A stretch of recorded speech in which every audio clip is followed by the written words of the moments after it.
Where's Paimon? I need to find her fast.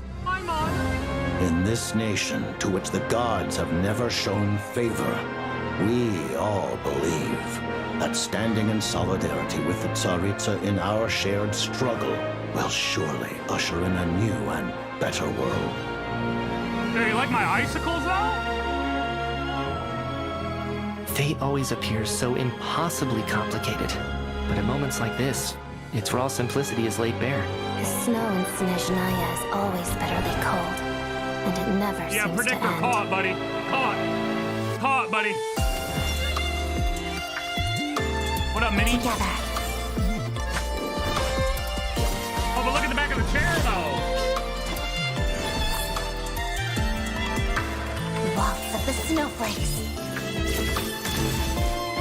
Pas de deux. Hunt or starve.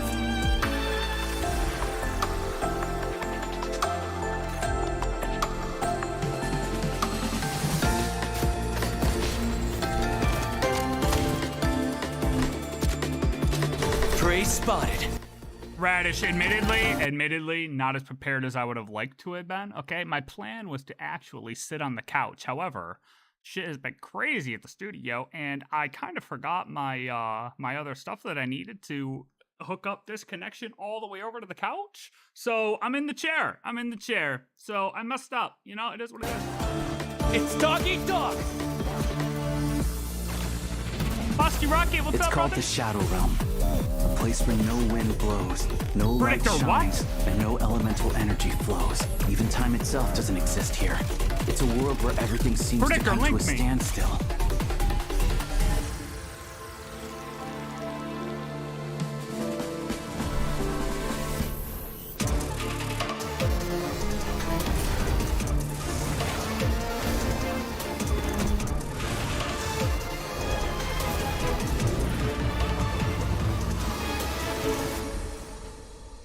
Paimon, please be okay. True consistency exists only in principle. In the real world, Will Pantalone, like, get his ass handed to him? That's what I want to see. You know what I mean? That's what I want to see.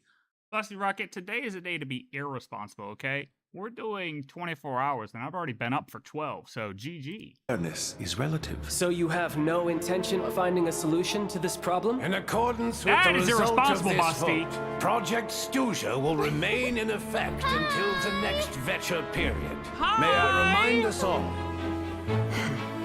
Civilization is nothing but an illusion. Something whose very existence can be negated at any moment. The storm might have destroyed all of Snezhnaya by now. Maybe even the whole world. A civilization that fails to learn its lesson constantly depletes its own worth. It will one day lose any reason for its existence. Show me, Renova. Busty, this is why you have to stay for this person right here. This shade right here. This specimen.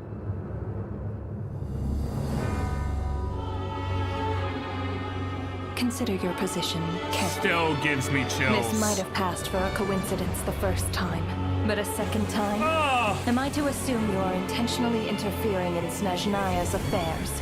Who says there will be a next time? Honestly, that's how the Heavenly Principles wins, man. They just got these shades that just grab us. They just get us.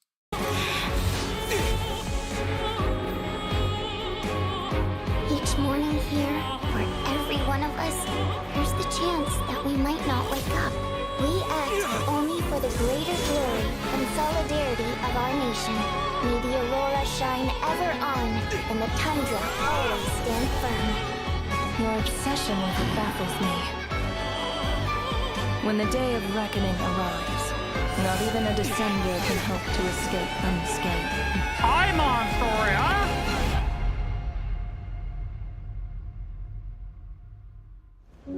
The Tsaritsa will return in triumph in short order. The time for us to meet again will come very soon. Our goal is the Heavenly Principles. Hell yeah, it is. Hell yeah, it is. hell yes, it is. What's up, everybody? Are we ready for some Snezhnaya? So look. Here is the basic plan of how this is gonna go, okay? First off, welcome. Second off, we are doing 24 hours.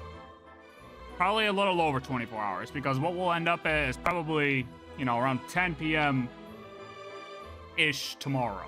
That's when we'll probably end, okay? Now, in that time, we're going to start off with Pulse. We're gonna do Odette Pulse. We're gonna load in. Well, first, actually, we got 3 hours before we even start, okay? So we're gonna watch some videos. Ashkai released a video. DeWitt released a video. We're gonna watch some videos, get a little prep for Snezhnaya, get a little hype. Now, this update may go the full 3 hours. We might get it in 2, but I have the counter up for 3 because it's a big update, you know, could be a full 3. Okay. So we're gonna watch videos until the update comes out. Then, we're gonna pull for Odette. We're gonna get Odette, maybe build her up a little bit. Good morning, welcome in. Maybe build her up a little bit. Maybe go hit the new boss. Because there's, I mean, we probably gotta go hit the Snezhnaya boss for Odette materials, right? If we have access to it. They may have it locked behind a quest, who knows? Okay, then, YouTube, what's gonna happen is we're going to stop the YouTube stream and restart the YouTube stream with an Archon Quest title and thumbnail, okay? I'll still be live, but I just gotta reset the YouTube stream, okay? Because also, we have to remember YouTube has a limit of 12 hours. 12-hour limits, okay? So, we're gonna restart the YouTube stream when we start the Archon Quest, okay? Then we're gonna play through the entire Archon Quest, okay? When I finish the Archon Quest, reset the YouTube stream again, and then we'll do some exploration, world quests, whatever the hell else we can fit into the remaining time. That's the general plan. In between that, Archon Quest will play all the way through. Maybe after the Archon Quest, we'll like maybe take an intermission, watch a video or something. You don't have Snezhnaya, should I go for Odette? Why not? The ballerina assassin, I say go for it. So yeah, then we'll hop into exploration, do all that, maybe watch a video, take a little breather, maybe do some lore discussion after the Archon Quest. I mean, guys, we've been waiting for this for 6 years, okay? There's bound to be some bangers in this Archon Quest that we are all going to have to discuss, okay? So we'll do that. And yeah, that's the general plan. So YouTube will go offline for like short periods of time while I switch over the title and the thumbnails. But other than that, we're rolling. If you want to have everything completely uninterrupted, there is Twitch, but Twitch forces me to put on ads and I kind of hate it. So ad-free is YouTube. So yeah, I mean, then just chill and, you know, if you're enjoying what you watch, then stick around. So yeah, that is the plan. So now, no, that does work.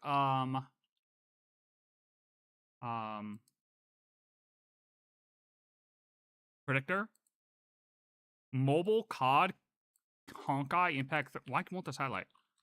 Call of Duty HI3 collab.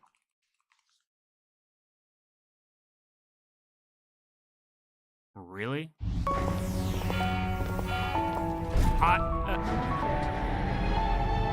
Mobile or not, dude?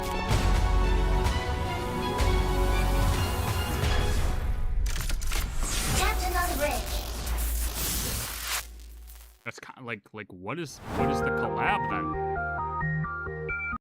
What is the collab then? I mean, I don't play HI3, but like basically Hoyoverse is now one of the biggest parts of my life when it comes to gaming, as like Call of Duty always has been since I've been a kid. So the fact that like these two are collabing is kind of insane, no? That is kind of cool. That is kind of cool. All right. So first off, I was waiting for Ashkai's video Oh, I haven't watched. Actually, someone asked if I had watched Odette's trailer. I actually haven't watched Odette's trailer. Let's watch that first. I know that came out today, and normally I do react to the trailers, or I've been trying to react to the trailers, but there was just too much to do there, and then getting this ready, and everything else going on. Like, I just did not have time to make a separate video for Odette's trailer. So, we'll just watch it now. Twitch will not reset. Twitch will stay live the entire time. Yeah, we need Call of Duty Genshin. Dude, no, we're getting Call of Duty. Well, it's more like Fortnite Genshin because it's third person, you know what I mean? But, whatever. Whatever, right? Yeah, no Twitch reset. Twitch will stay live. I mean, YouTube will just be down really quick. It's not too big of a deal. It's just also good for VOD review, you know? Odette trailer. Odette, an elegy for innocence. Farewell and extend your apology to the warm hearth and the dreams by the windowsill, for the path you are bound to embark upon leads toward the pale frost at daybreak.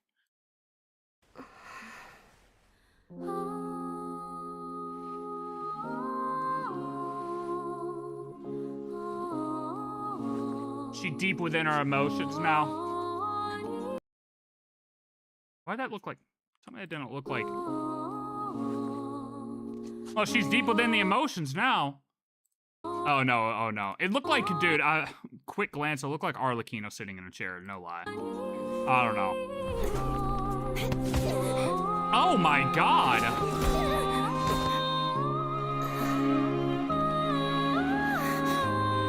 She just gets hauled off and whacked in the face.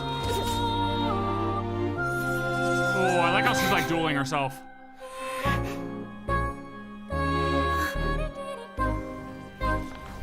The threads again, man.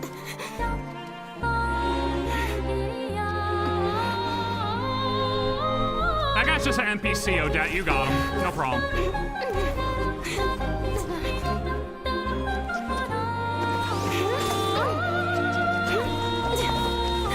Yeah, okay. No way you're dodging all those, Odette. I mean, you could be great, but you're not. Come on now. What's that?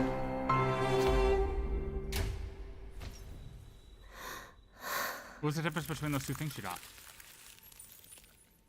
That was cool. That's some, like, Assassin's Creed Animus type shit. I know it's a feather, but, like, it's what, yeah, if you know, you know.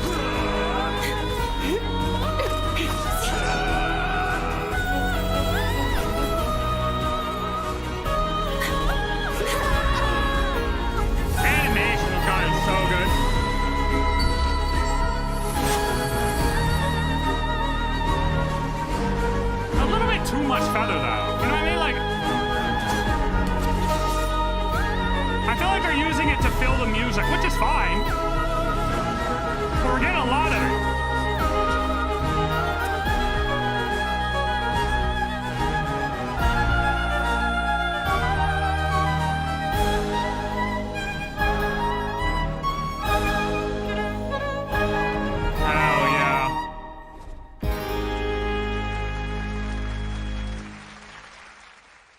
Right? Like Assassin's Creed, kind of like, yeah, like the Animus. When the Animus, like, you know, you hit the start button or something. That shit pops up. It's exactly what I'm thinking. There was a bit of it, though. There's a little bit of, you know, we got a little bit too much feather going on. The only thing I hate, too, about when they, like, show these battle, or, like, these people battling each other, or dueling each other, whatever it is, practicing even. It's like they're always using a goddamn... Is she still using a dull sword here? Like, I mean, sure, it's training, right? But man, give my girl a better weapon, even if they're training.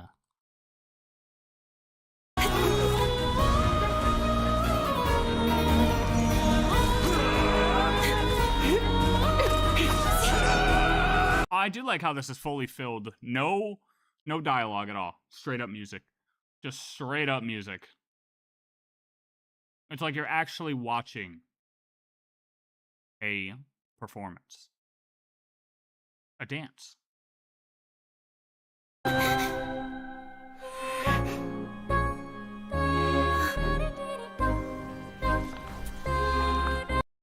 I also think it's cool, like, you get those same threads. I mean, they put it off like like the lasers trying to reach the end of this hallway here, right? To get... What is this? What is that? I don't know what this is supposed to be honest with you.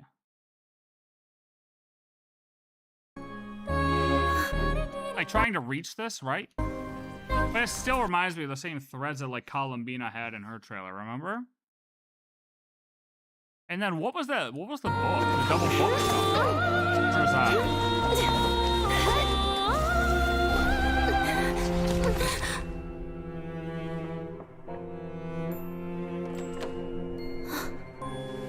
This.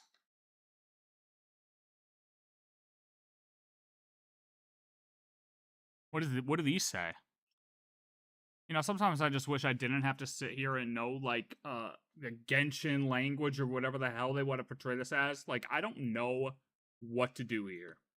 We just need that guy who's a crackhead on Reddit to just translate this. You know what I mean?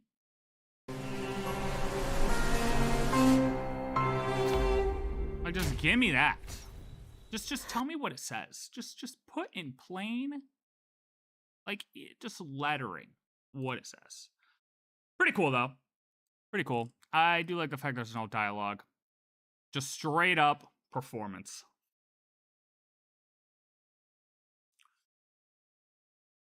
Odette's gonna have a character trailer, too, I assume, right? And she's gotta have a character, or not character trailer, sorry. Character story. She's gotta have a character story. 100%.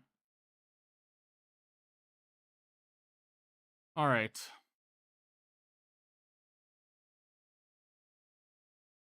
Alyosha. Oh, he got a trailer too?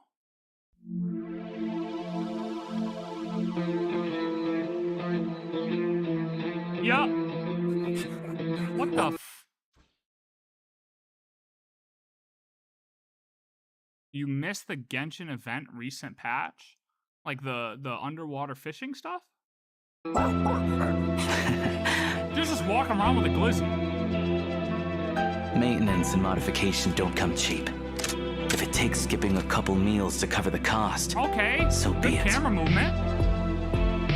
Why don't I help you get your hands on some real wild game? When you're off the beaten path in Snezhnaya, knowing the local code is an important skill. Basically an easy target. Go ahead and rock them blind. I'm still so happy we get to kill all the furries. Chigari, fetch!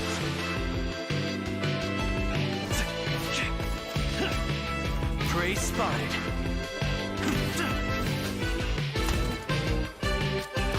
Here, boy!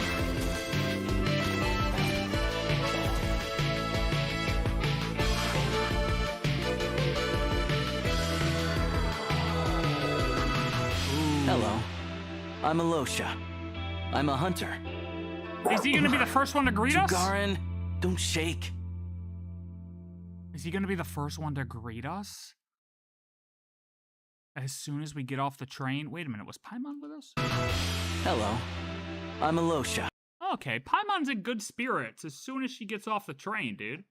Look at that, she's fine. Paimon's fine, guys. Nothing's wrong with Paimon, man. The 6, 7, oh yeah, dude, that's basically, can't you play through, Yo, Chris, you had your chance to play Mistfall Hunter with us, okay? I will be back today. Tomorrow is major Genshin update, okay? Major. Dude, the chances of these falling is like 50%, okay? I mean, one of these may fall during this entire thing, and if it falls, it's gonna shatter. And if I cut my foot open, well, in your neck. No, Chris, it's not gonna go in my neck. I'll tell you what, though, I don't know if I'm gonna survive with this winter goddamn thing on right now. It's kind of hot down here. It's not hot down here, but this thing is making me hot. This thing keeps you warm. This thing keeps me warm. Okay. So, Food Skyer. Still waiting for my invite to Mistfall Hunter. Look, we'll get back to Mistfall Hunter. I promise, okay? I promise we will go back to Mistfall Hunter. It's not a $200 giant sock, Chris. Pizza! I know there's pizza. Okay, we're gonna go get some pizza. Because if I don't eat now, I'm cooked. You know what I mean? Like, I need to eat now. Because, yeah. Yeah, because if once I get rolling, once the server goes live, I'm gonna forget to eat. I updated Genshin launcher already. See? I'm good. I did it before I went live, because otherwise it would have been lagging. Okay. Give me 1 second.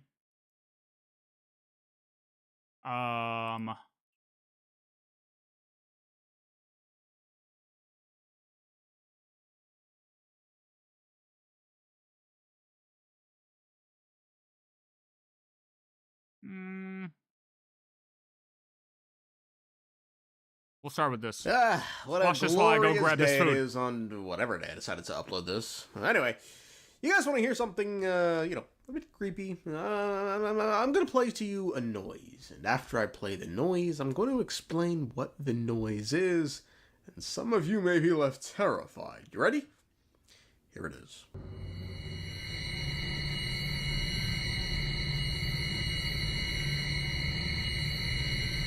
Wait a second. Did I just hear you say you loved birds? Well, great, because here is a video of me demonstrating my love for birds, and this most certainly was not made at 3 in the morning when I reminded myself I had to... Hello. Today we're going to be taking a look at the Ugreen Elguang Collector Edition box. Ugreen was kind enough to send me in, so let's have a review. The first thing you notice when you open the box are... Good God, are those peacock feathers? Good golly!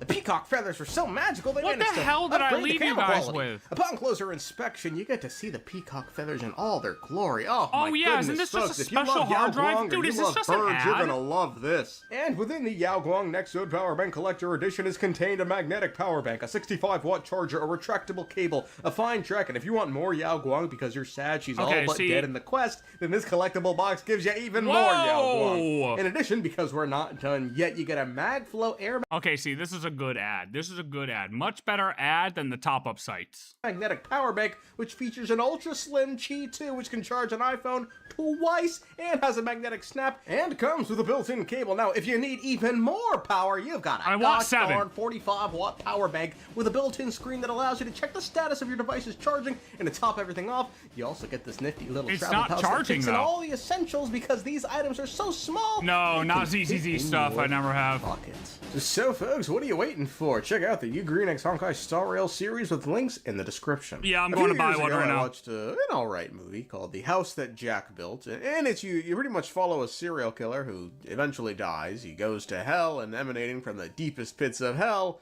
is this sound. And what this sound is the collective screaming of billions of souls being tormented for an eternity, and together all those voices form this high-pitched noise. Now, why do I bring this up? Because soon, I have no idea. You're trying to scare me? The octave of these collective screams is going to get about 8 pitches higher next patch when Renova sends Paimon right to hell! She's going to go right past the flames, past the torment, and straight to the bomb! But folks, why does Renova seek to put... Well, Paimon can't die, okay? Plot armor. Put an end to Paimon. I'm gonna keep it a buck here. This feels impossible to answer right now, given all we have to go on is this one scene where Renova may or may not be referring to Paimon. Your obsession with it baffles me. I say may not, despite the imagery, because it's a trailer and they love to bait and switch in trailers. The only thing we know for certain is Renova does indeed appear to attack Paimon, given Renova directs an attack aimed at a room in which we see Paimon sleeping in. Now, given the Traveler bolts to that general direction, it's also probably to defend. Now, for the sake of the, for the video, I'm just... See, here's the thing though, right? If we look closer right here, it looks like nothing's there. Like, is that supposed to be a bed still? And then if we go back, upon closer analysis, Sends Paimon right to hell! She's gonna go right past the flames! Yeah, okay. I gotcha. Straight to the block! Great, that's beautiful. Why does Renova seek to put an end to Paimon? I'm gonna give it a buck here. This feels impossible to answer right now, given all we have to go on is this one scene where Renova may or may not be referring to Paimon. Your obsession with it baffles me. Technically, with the angles here, we would be able to see Paimon. Because we look to our right, Renova looks to her left to shoot into here. And we look, you know, so through the angles, we should be able to see Paimon. For the video, general direction. We should be able to see Paimon right here. Technically. I don't see Paimon there. You know? Honestly, that could be a table even. General direction, it's also probably to defend. Now, for the sake of for the video, I'm just gonna assume, we were not baited and switched, because Renova questioning why the Traveler is so obsessed with it, if it is referring to Paimon, actually reveals a decent amount in that one sentence alone. Like, for instance, if true, I'd wager not only does Renova know what Paimon is, she's familiar with Paimon. The use of the word it when every other character in the game up until now refers to Paimon as a female is oddly specific. Renova doesn't view Paimon as a sentient being, at least not one holding any moral consideration, because if she did, then she wouldn't be baffled by the Traveler's obsession with it. If Paimon was a living, thinking being who had moral consideration, then Renova would understand that the Traveler is Paimon's friend, but she doesn't view the relationship that way. It's only when the humanity is removed from Paimon that the obsession becomes bizarre to Renova and to me. For instance, let me lay out a scenario in which Renova's confusion would be justified to her, and most certainly justified to me. Let's say, in the wake of the disastrous second and third Descenders experience in Teyvat, right? Second tried to annihilate the world, shout out that bastard crackhead Dragon King. Oh, here we go. And the third broke a rule so severely they were erased by the Heavenly Principles and chopped up into the Gnosis, shout out Saralainen. Let's say after watching this fuckery go down, the Heavens, being the generous benefactors they are, came up with a plan. Create a thing that would guide any and all future Descenders through the world of Teyvat in a manner that paints Teyvat in a positive light and thus doesn't make them an enemy of the world, and by extension, the Heaven. So let's say they made this thing, this tool, this object bearing no moral value, let it name itself Paimon, and then let the little thing loose on the fourth Descender just as they were starting their journey for the sole purpose of helping them get accustomed to this world. Now that we're in Snezhnaya, though, and the fourth Descender is at the end of their journey, this thing serves little to no purpose, and said fourth Descender has become oddly obsessed with the thing, which is off-putting not only to Renova, but to me. But it can rest easy, because it did its job quite well. Traveler, do you consider Teyvat your home? Home is wherever Lumine is. But then after all the time I've spent here, and everything I've been through, yes, I'd say it's my home. Now, I'm not saying any of this is true, but, if it is, it would make Renova's claim of it reasonable, I'd humbly argue. All we really have to back is, Paimon's connected to the sky, probably Celestia, and, it's kind of it. And regardless, why kill it? What gives Renova the right to kill Paimon, folks? Mine and Celestia's answer is the same answer to the question of what gave the Heavenly Principles the right to take over the world and liberate it from the 3Ds, drugs, dragons, and delinquents. Nobody gives anyone the right. They take it. These are gods. And if anyone wants to step up to the plate and try and stop them, feel free to try, which takes us to the second We will, buddy! Is the Traveler powerful enough to strip Renova's Fane's given rights to put down Paimon like a dirty dog? Yeah.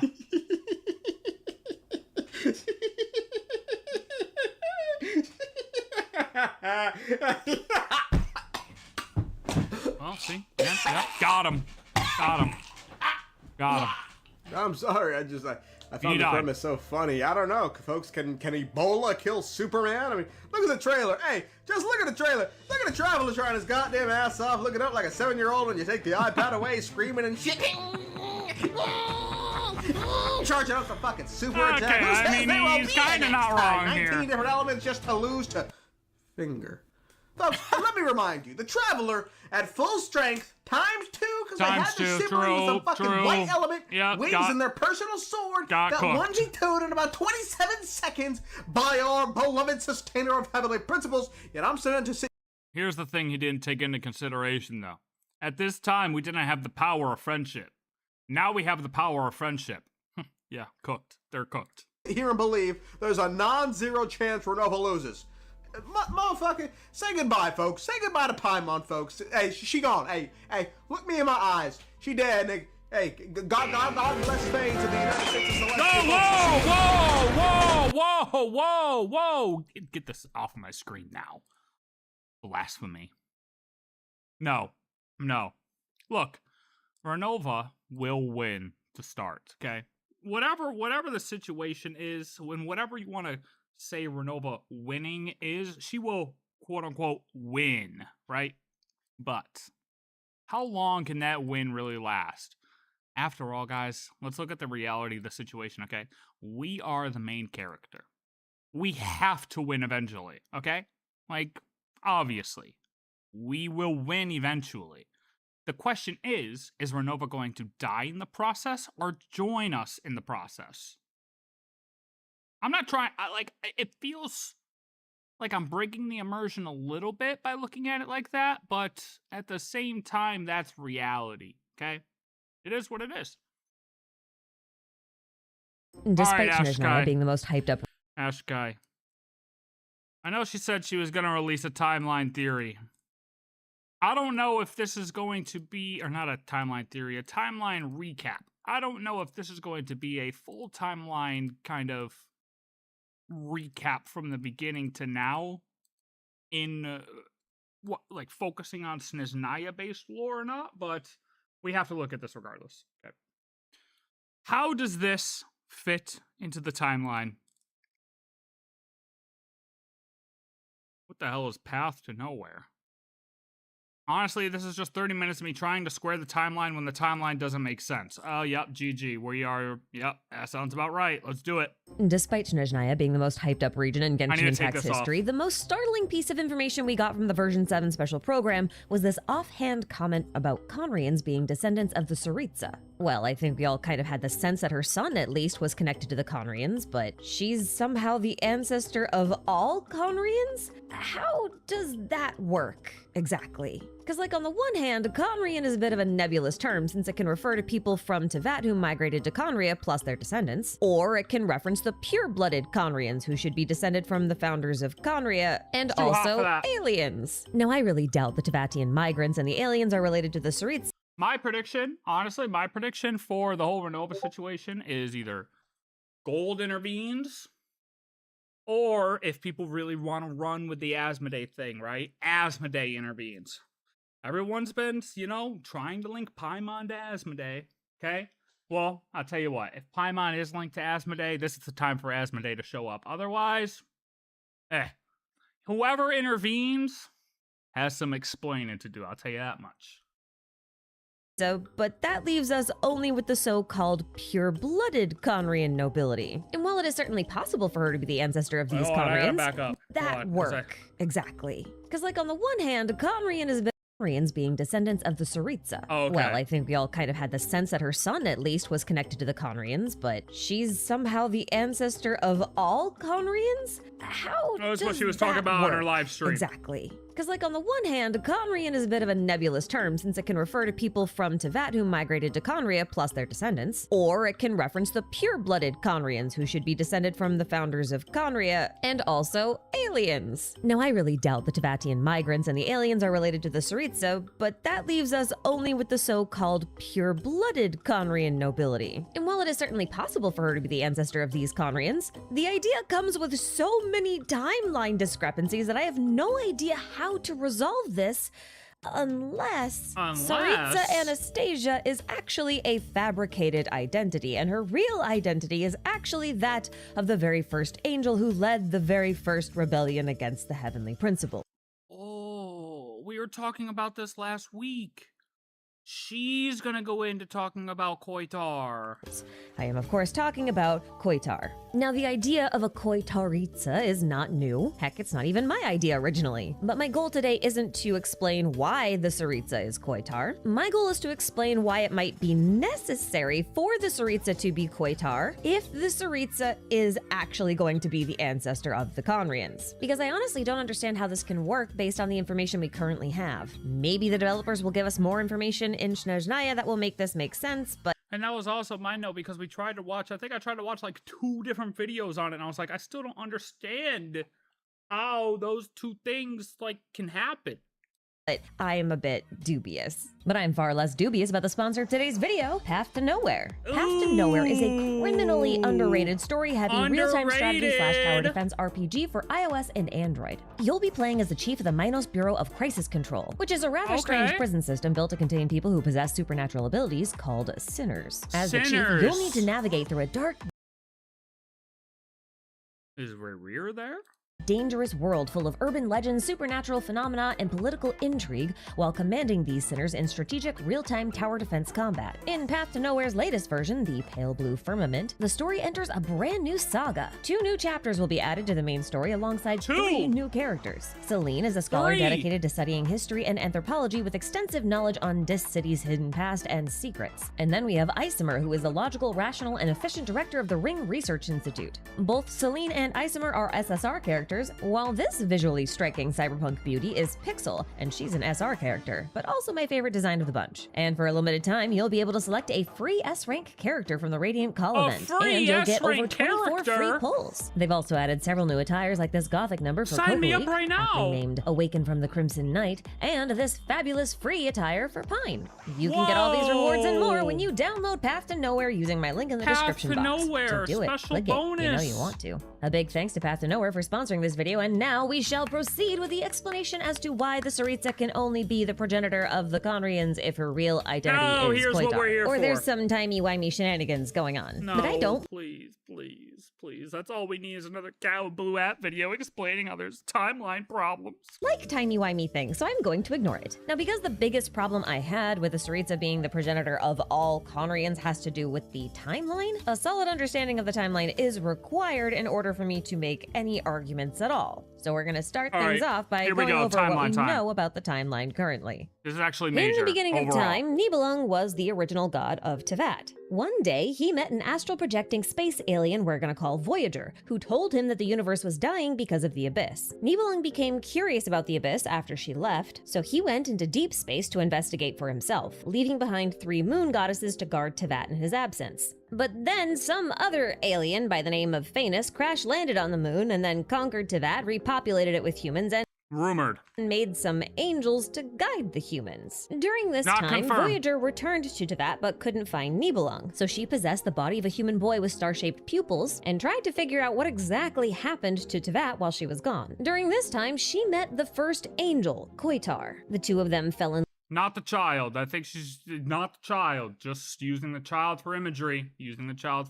love, and then decided to launch a rebellion against the false alien god, aka Phaenus, aka the First Descender. Early on in this rebellion, now known as the War of Funerary Flame, Nibelung finally returned from his spacefaring adventures. But he also brought the Abyss back with him, so his return infected the entire planet with the Abyss, and after a quick scuffle with the alien god, he kind of vanished. Then the alien god Unknown what really happened. God / first descender used celestial nails to purge the land of the abyssal contamination and destroyed countless civilizations in the process. They, of course, punished all of the angels, but Koitar specifically had her memory wiped before she was locked up in a sort of prison in Amsvartnir. Still one of the coolest areas that I feel like doesn't get enough recognition in Nodcry. Like, this area is so cool. I love this area. And the music there is so cool too when you get to the top and you got all the little Sealies that like line up right there. Pretty cool. But no one knows what happened to Voyager. Koitar apparently told Voyager to leave Teyvat during the war, but there are other legends that say Voyager's memories were also wiped. Either way, it doesn't appear that they've left Teyvat because Tartology has sent Skirk to Teyvat to look for Voyager. So at least he thinks Voyager is still in Teyvat. Somewhere. Now, Koitar eventually recovered all of her memories and made her way back to Hyperborea to wait for Voyager's return, because he promised her that he would return one day. And Hyperborea was the most logical city to return to, because it was the city that Voyager and Koitar governed over together. But only the ruins of Hyperborea are still around, because the city itself was destroyed by a celestial nail immediately following the War of Funerary Flame. And that was the case for a lot of other civilizations, but notably Solvindignir. Now, presumably, all of the celestial nails were launched at around the same time because the purpose of them was to purge the abyssal corruption from the land immediately after the war. Now, dude, see, honestly, I thought that, and I guess it's probably still a little bit unclear, I thought that celestial nails had also come down before the War of Funerary Flame because the Moon Sisters discussing it made it sound like there were nails continuously coming down up until a certain point, and they were kind of okay with them happening at first. And maybe they weren't nails back then, perhaps. Maybe it was just another way that he was obliterating civilizations. But like, they made it seem like, oh, he's destroying civilization after civilization, and like, we've been okay with it, but now we're reaching to a point where it's like he just keeps doing it over and over again. Like, how many times can we take this before we finally want to put a stop to the Heavenly Principle sending these things down? So that's why I thought that after the Moon's discussion, that the celestial nails had actually been coming down before the War of Funerary Flame too. Solvindignir is a little bit unique because that city wasn't destroyed on impact. Instead, the celestial nail actually broke the ley lines, which turned the entire mountain that was once a lush green paradise into a frozen wasteland. And that meant that the people there died a slow death over the course of a few years. GG. Did a solo run on Mistfall, made 2 people rage quit and just completely stopped moving in the same run? Jesus. Look, man, I'll get there, okay? The timeline is a little nasty. Yeah, it's just not 100% clear.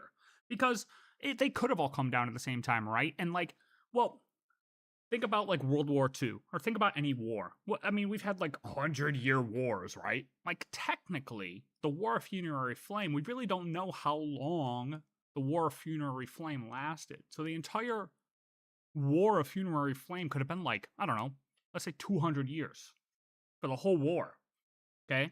And in that case, well, that gives enough time for the, you know, the first nail to come down in year 1, and then another nail to maybe come down on year 5, then another one on year 50, and then by the time it gets to year 50, the Moon Sisters are like, well, fuck, he just destroyed 2 civilizations.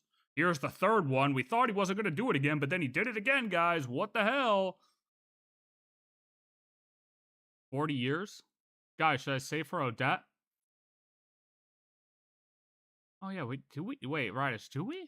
Has it been so long?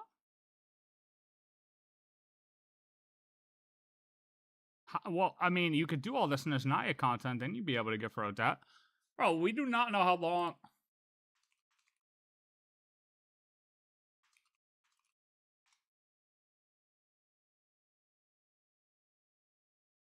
We do not know how long the Funerary War lasted.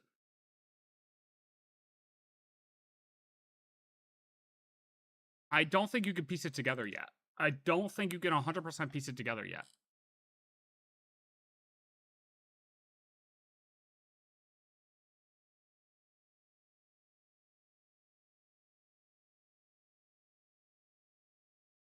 I think you may.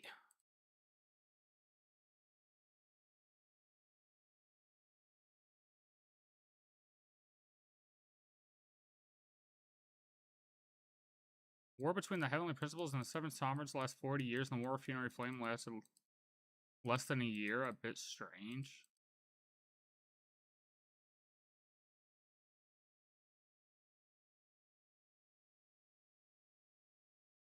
This is the part I'm talking about, when the Moon Sisters were talking like this. Literally this exact part. Assuming that the Celestial Nails were only cast during the War Funerary Flame. He was paranoid. Perhaps he feared them. They would even cast down Celestial Nails as manifestations of their power to punish the civilization of the world below.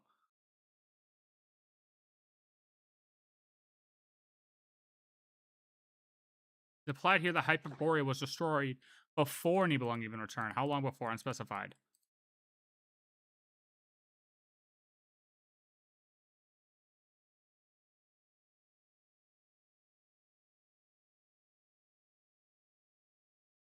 The third option was that they ruled for 10 years until Hyperborea was hit by a Celestial Nail, and that's when they took a pledge of fighting against the Divine Third 30 days after they took his oath. The Dragon King came and the war started.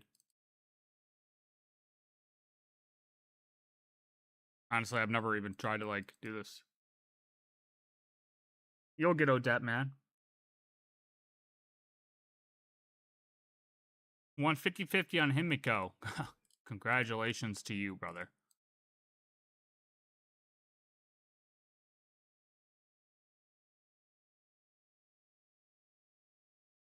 I don't know.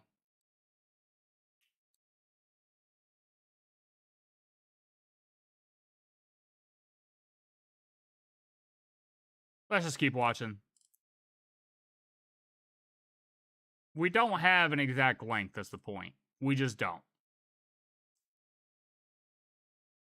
It was during this very 200 years might have been a little drastic, okay? I'll give you that, but point is, we do not have a timeline.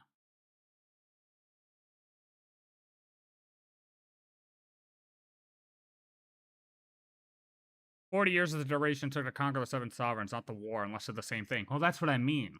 It's kind of like, what do you consider the war? How long do you consider the war? And it's kind of like,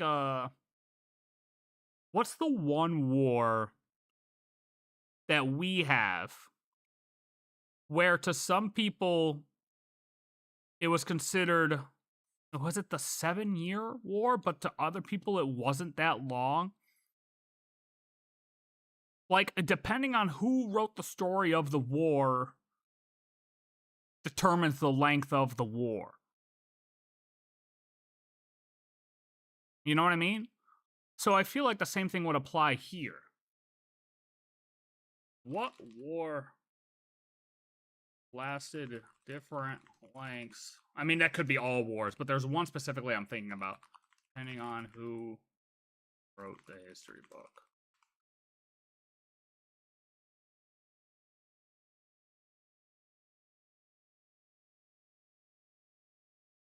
I mean,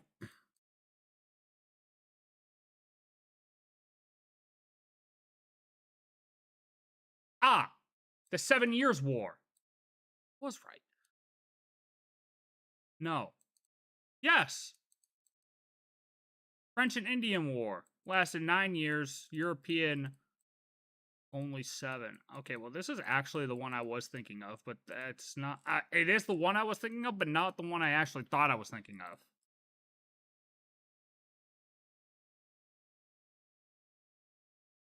But point is, depending on who writes the story, that determines the length of the war. So, to the dragons, it could have been, you know, the war may have considered that, or may take into consideration that 40 years that they were being conquered, because in their eyes, they were, you know, at war that whole time. While maybe like the Heavenly Principles or whatever was going on doesn't consider that part of the war because it was easy to them. I'm hyped for Lumine maining after all these years of seeing HSR, MC, and meta. Finally about damn time for Genshin. Dude.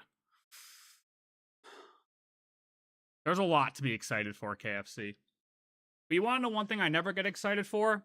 KFC chicken. That shit is nasty. narrow window of a couple years after the war that we find our very first mention of Conria's founding, which was of a few years in Wasteland. And that meant that the people there died a slow death over the course of a few years. And it was during this very narrow window of a couple years after the war that we find our very first mention of Conria's founding, which means Conria was founded either during or immediately after the War of Funerary Flame. Now remember, our main goal here is to figure out the logistics behind how the Tsaritsa can be the Conrians' progenitor. So the first takeaway here is that the Tsaritsa is well over 6,000 years old. So if you wanted to say that she had a son and that son got married and had a bunch of kids and then they had a bunch of kids, then you could make the case that all Conrians are descended from her. But that kind of thing would take generations, meaning her son would have had to have been born thousands of years before the Funerary War, which isn't impossible. There's just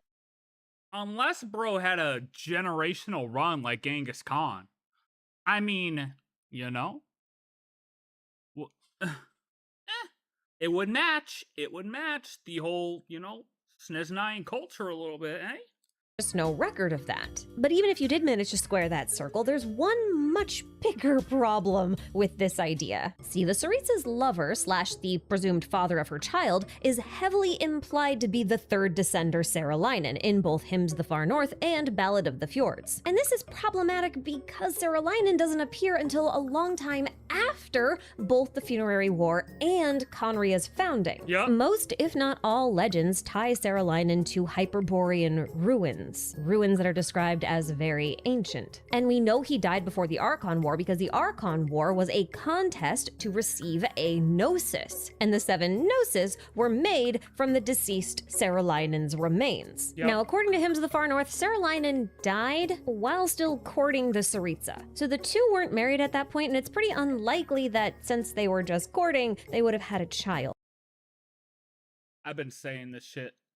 Yo, all I'm saying, bro, is that I have been saying it since... Oh, Jesus Christ. I'm telling you, one of these are going to shatter. I'm telling you right now. I'm going to kill myself with the goddamn icicle on accident. In game, of course. I've been saying this is going to happen, or that this is the case. Since that trailer. And barring some time travel shenanigans, I don't think that child can actually be the progenitor of the Conrians at this point because Conria has already been established. That's why part of me doesn't even believe the child's real. I don't believe that child is even a real thing. I don't think there ever was a child. Like, thoroughly established for probably 1,000 years. Something isn't adding up here, which means that we have to change some of the variables. For example, maybe there's a reason why the developers said that all Conrians are descended from the Tsaritsa and not Saralainen, meaning Saralainen may not be a Conrian ancestor. Conrians may only be related to the Tsaritsa. Now, you could make the case that the Tsaritsa actually birthed this whole lineage herself, in a process kind of mirroring what Egeria did in Fontaine with the Oceanids. And although that idea is viable, it's very difficult to say what the Tsaritsa's motivation would have been. And here's the other thing. Conria was founded as a nation of wartime refugees. And if we assume that those refugees had at least some relation to the Tsaritsa in one way or another, those refugees should have been from Snezhnaya. And the only humans in Snezhnaya were the Hyperboreans, which means Conrians are most likely descended from Hyperboreans. But if that's true, then the Tsaritsa had to have made the Hyperboreans, which we know she didn't, because the Heavenly Principles made the Hyperboreans. Besides that, the most prominent non-human leader in Hyperborea wasn't the Tsaritsa, it was Koitar. And see, Koitar would have a motivation for making a brand new race somehow. And she also doesn't have any of these weird timeline discrepancies either. And if we assume that Koitar is the Tsaritsa in some sort of clever disguise, then literally every problem I've mentioned so far today goes away. And the two even have a few things in common. For example, both of them are well over 6,000 years old. That's pretty rare in Teyvat. Second, both Koitar and the Tsaritsa are associated with ice-based powers. Obviously, the Tsaritsa is described as a Snegorochka or Snow Maiden, and she's also currently the Cryo Archon, but Koitar was the one who gave Boreas his ice powers. And Koitar is also implied to have powers over ice in the finale of Deep Gallery set, so you can check that box. Third is the fact that Koitar and the Tsaritsa are both associated with love. I don't feel like I need to explain that. Fourth, both of them are launching wars against the heavens. And fifth, both of them fell in love with an Outlander. Now, this is not a complete nor is it a comprehensive list. But technically, if Koitar is a Tsaritsa, then that's just Koitar falling in love twice. And she's just a victim of love. She's just cursed by love. See, when I was trying to find, like, when we were having the conversation last week about Koitar being Tsaritsa, I was like, somebody just tell me why. Just like, I just need an explanation as to why. The things that line up for this to make sense. And literally, she did it in 15 seconds. She literally gave 5 reasons in 15 seconds to make it line up. And it makes sense. But I think it's enough for you to see that there is a bit of paralleling going on here. No way I just said what? She's a victim of love?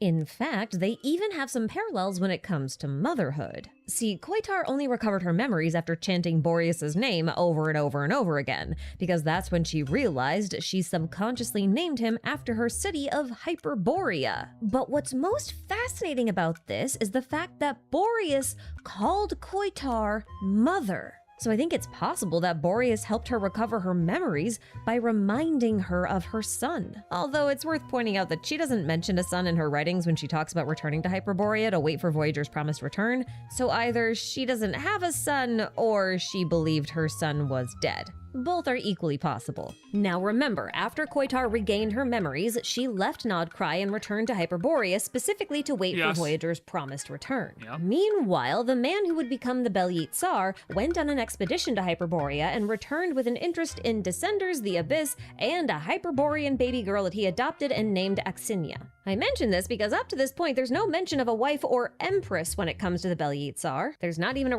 Axinia. The Belyet Tsar went on an expedition to Hyperborea and returned with an interest in Descenders, the Abyss, and a Hyperborean baby girl that he adopted and named Axinia. I mention this because up to this point, there's no mention of a wife or empress when it comes to the Belyet Tsar. There's not even a reference to a biological daughter, which should be what the Tsaritsa is supposed to be. There's just his adopted daughter, Axinia. The Tsaritsa, on the other hand, just appears one day, which does mean it's possible that, if the Tsaritsa is Koitar, the Belyet Tsar may have found Koitar in Hyperborea and brought her back to court, where she assumed the identity of Anastasia.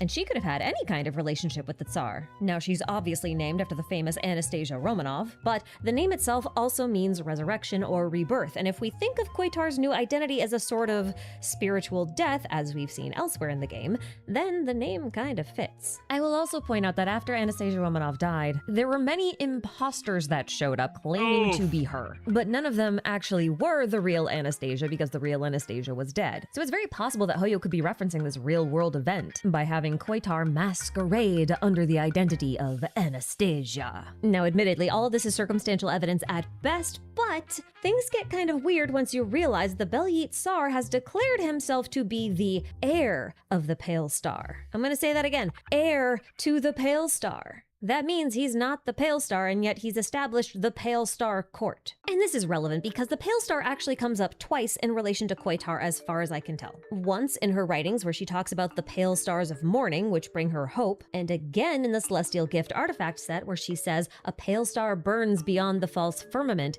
and its very existence proclaims our victory. Now, Koitar was known as the Dawn Star or the Dawn Maiden, so you'd think that the Pale Star of Morning was in reference to herself in her writings. But actually, in her writings, she's longing for Voyager, who she calls the Star of Stars. So the implication is that the Pale Morning Star is, in fact, Voyager, who Koitar believed to have already left Teyvat as requested.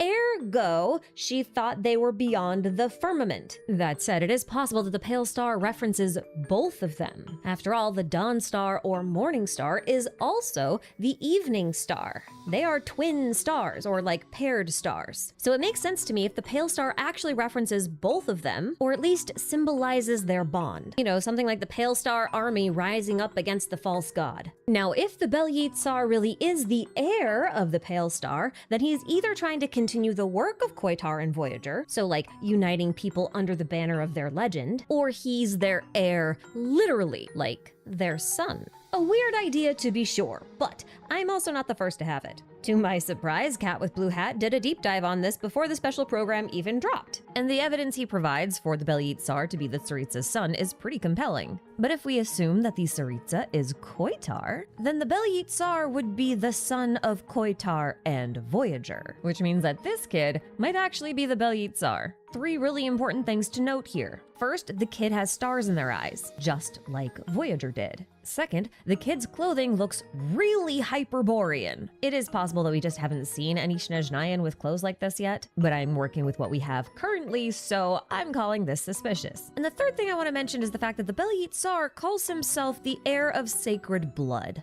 Now, the last time we heard of an heir of sacred blood was in Nod Cry with Reed Miller. Reed Miller was the heir to the Sampo, and the Sampo was created by the Hyperboreans and Voyager. The fact that the Sampo requires someone of a sacred bloodline to operate it implies that the Hyperboreans were also of a sacred bloodline, which could also imply that they shared a bloodline with Koitaritsa and Voyager. Is that a coincidence? Maybe. But I find the wording to be a bit specific, especially when we consider the fact that Reed Miller has a lot of parallels with the third Descender. I made a whole video about that, actually. Now, assuming this is true and the boy is actually from the Hyperborean era, then that implies he was born before the War of Funerary Flame. But even assuming this is true, this actually doesn't resolve one of the bigger timeline issues, which is the fact that we actually need a lot of generations to pass in order for Koitaritsa's progeny to actually propagate. And there is no time in the timeline where that could have happened, especially if this kid is the Bel-Yit Tsar, because the Bel-Yit Tsar had no confirmed biological children, and only would have been of age to make them after Conria was founded anyway. So either this kid is not the Bel-Yit Tsar, or the entire race was created all at once, so there was no need for generational propagation. But in that case, the existence of this child would be somewhat irrelevant, at least for the purposes of today's theory. But the kid's eyes are actually a really good indicator that the entire race was created all at once. Because as far as we can tell, Voyager was like a ghost possessing somebody else's body. So if Conrians were conceived through normal means, then we have to assume that the body Voyager possessed already had starry eyes. Otherwise, how would the Conrians get starry eyes? But normal conception means we still have that generational timeline issue. But let's assume that the boy's eyes changed to match Voyager's while they were possessed, because that's what happened when Xbalanque possessed this boy in Natlan. Okay, good. I was gonna say, what's the proof that this is actually what happens? I didn't even think about this. Totally forgot about this. Okay, so there's the proof that that's what actually happens when you possess. How then would you inherit the eyes of this ghost? Okay. Well, turns out you can change eyes. It's through artificial and external means. See, Conrians of the Crimson Moon Dynasty had their eyes changed due to a mutation caused by the Bale Moon Bloodfire curse. The curse was the result of being exposed to a mix of abyssal energy and iridescent moon marrow energy. So it's very possible that the Conrians' starry eyes are the result of an external genetic mutation that affected their blood. And I think the alterations were made via alchemy and a sort of human genome project. See, Voyager was actively trying to prepare Hyperboreans for space travel. The problem is, space is full of the abyss, and humans are too susceptible to abyssal corruption. So if they want to set out on an interstellar voyage, they're going to need to adapt to a more abyssal climate. In other words, they're going to need to become a little bit more like Skirk's people. Now, we know that Hyperboreans had some really advanced genetic science, and they were studying evolution specifically. So I think it's very possible that Voyager and Koitar were attempting to tamper with the human genome in order to give them some sort of abyssal resistance. And that may or may not have involved giving them some of Koitaritsa's blood. You remember how the Bel-Yit Tsar declared himself to be from a sacred bloodline? And how that's oddly similar to how Reed Miller was supposed to be from a sacred bloodline? Well, Reed Miller is descended from the Frostmoon Scions, and the Frostmoon Scions have sacred silver blood. And those same Frost Moon Scions are descended from the Hyperboreans. So I don't think it's a stretch to say that Hyperboreans had some kind of special blood. And that sacred blood may have been the result of tampering with their own genomes. And if Conrians really are descended from Hyperboreans, then Conrians may also have sacred silver blood or something like it, and that blood would give them some level of abyssal resistance. And there is some evidence for this because these so-called pure-blooded Conrians react very differently to abyssal influence than regular people from Teyvat do. It's also important to note that the Heavenly Principles has a curse in place that turns the people from Teyvat into Hilichurls if they abandon Teyvat for other lands like Conria and then come back to Teyvat. But we have a case where that didn't happen. Ratvang was actually from Teyvat originally. He moved to Conria to study the Abyss and other things, but Conria exiled him back to Teyvat, and everyone was expecting him to turn into a Hilichurl because that's what happens. But he didn't, and the reason for this seems to have been his constant exposure to the Abyss. While I don't think this is exactly how Koitar and Voyager adjusted the genome of the Hyperboreans, it is important to note that the Abyss is connected to the power of evolution. The Abyss Order, for example, has forcibly evolved themselves using the power of the Abyss, so it's very possible that Ratvang accomplished the same task through different means. And that may have tricked the system into thinking he was a pure-blooded Conrian. And I do want to point out that something similar happens in Paraneri. When he went to Teyvat, he didn't turn into a Hilichurl as he thought he might. But he wasn't a pure-blooded Conrian,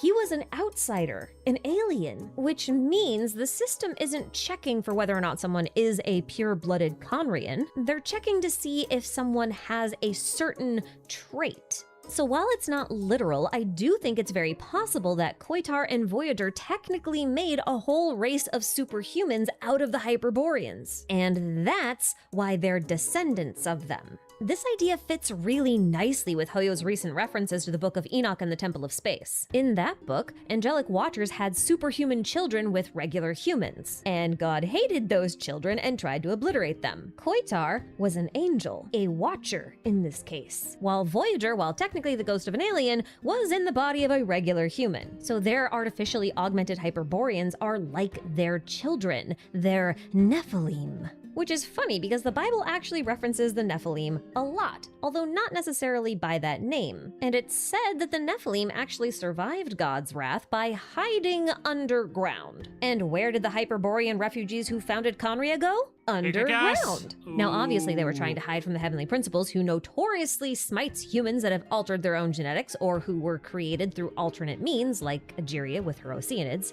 But underground is also where the abyssal energy is. And Conria was very invested in studying the Abyss, which would make sense if they were continuing the work of the Hyperborean ancestors and preparing for space travel. Their advanced weaponry is also pretty reminiscent of the arrow of Tepacuranis, which was a creation of the Hyperboreans under Voyager. And Conria had also mastered the art of manipulating and creating life through a very special form of alchemy called chemia. Noteworthy because Hyperboreans learned how to create and manipulate life from Koitar and Voyager, and that's how they created the Snowland Fae. And I was gonna leave the argument there, but we were midway through editing this video when this HoYoLab article dropped. And it says that the Hyperboreans created the Snowland Fae using the authority of life. The thing is, the authority of life should be what the shade We're making the assumption here that creation is life.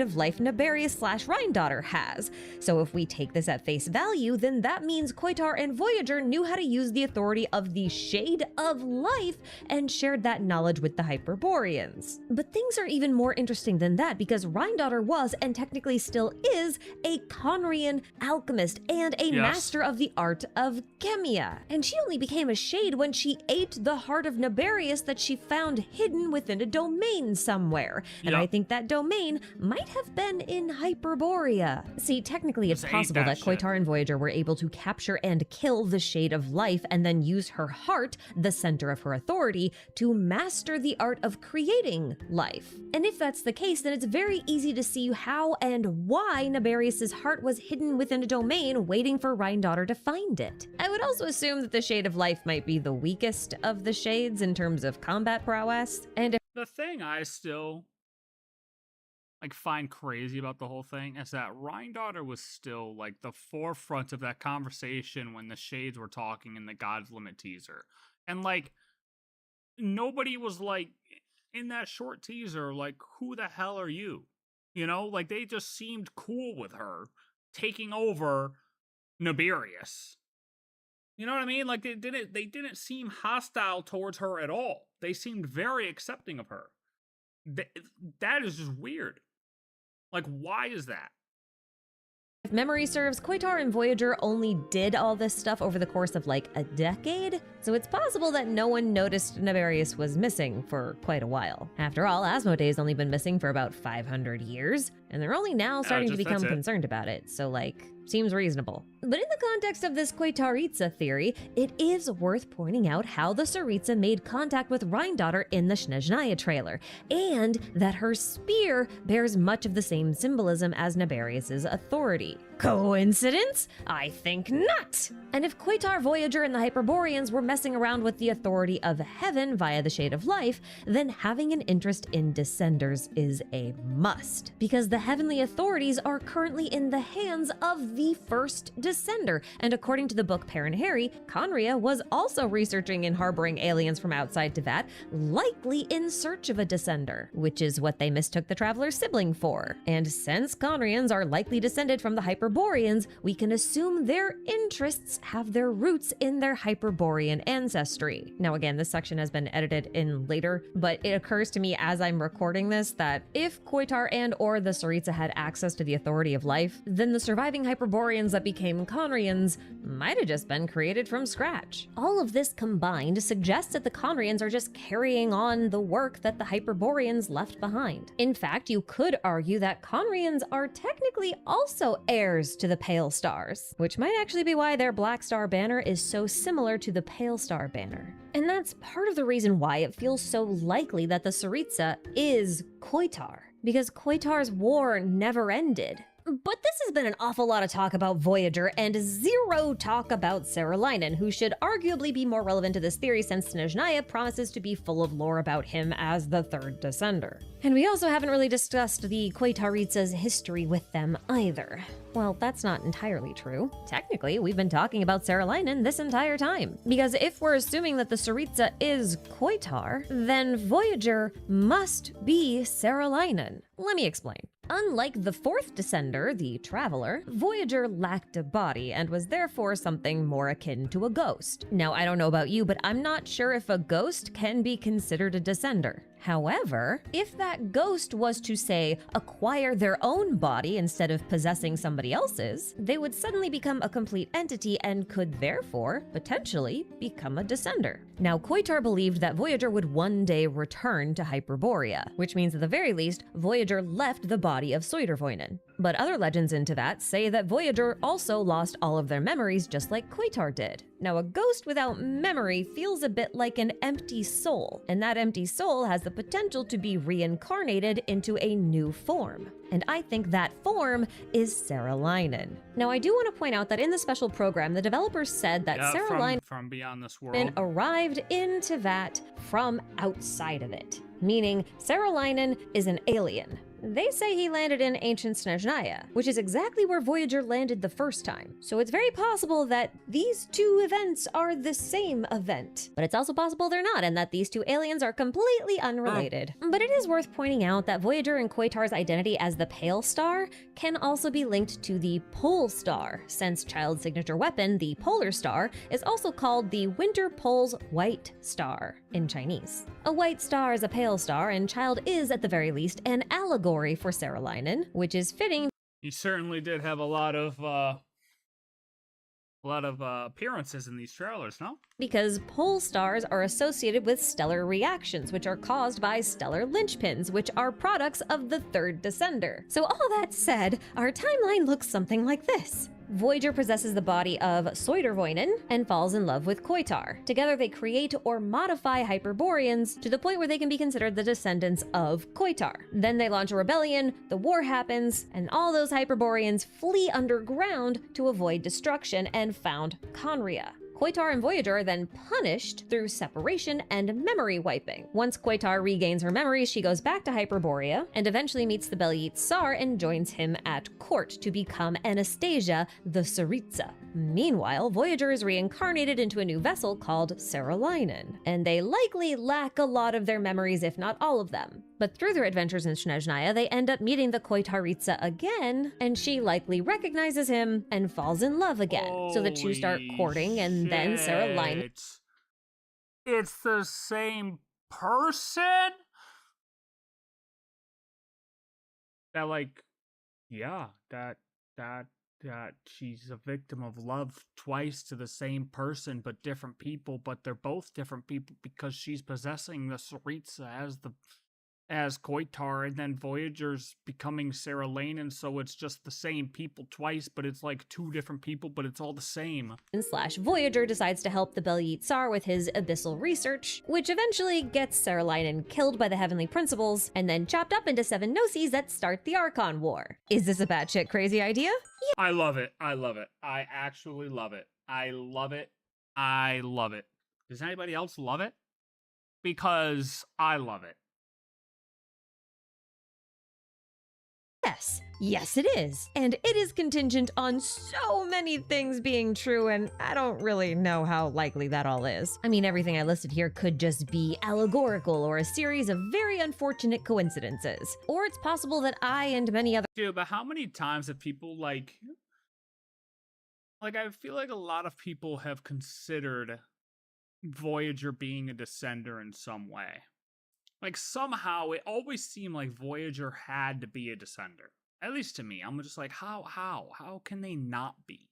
Just based on what has been classified as a descender before, what's even classified as a descender now. It just seems like Voyager fits the narrative, the description of a descender. And this helps fit that narrative. Others have misunderstood something about— Or helps fill the gaps in order for Voyager to then become a descender. What the developers said, and that they didn't mean to imply that all Conrians were descended from the Tsaritsa, but maybe just that all surviving Conrians were related to the Tsaritsa. So like just the Eclipse dynasty. And if that's the case, then a lot of these timeline issues just become irrelevant, because the Eclipse dynasty is first mentioned around the time of the Archon War, which puts their creation after the death of Saralainen. And if that is the case, then it means the Tsaritsa is probably really just a regular Snegorochka who fell in love with Saralainen, and that Saralainen really has nothing to do with Voyager. And this whole thing is just a very simple tale of elaborate revenge. It would also equally be possible that the Tsaritsa is actually the Belyet Tsar's adopted Hyperborean daughter, Axinia. She was, after all, a very accomplished alchemist, specializing in the creation and manipulation of life. And if you want to know more about that idea, a lore buddy of mine, the Runko, made a whole theory about it, so I'll link it down below. In any case, we'll find out the truth soon enough. I just had to get these ideas out of my system so I could square the timeline for my own sanity. I didn't mention this earlier, but I am working on a complete timeline video for Genshin, and I was having a bit of a meltdown trying to square these lore discrepancies. This video is the result of that. And even if the theory is rather unlikely, I do want to say thank you very much for allowing me to make these silly little videos. If nothing else, they are a lot of fun to make, and I think they're a lot of fun to watch. So thank you, channel members, for supporting me and all this nonsensical stuff that I do, and thank you all for watching. Take care of yourselves out there, and I'll see you in Snezhnaya. Bye-bye! Dude, like, yeah, though. I mean...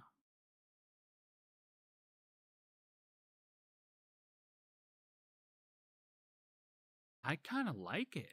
I really do, and while it may be crazy, it's like...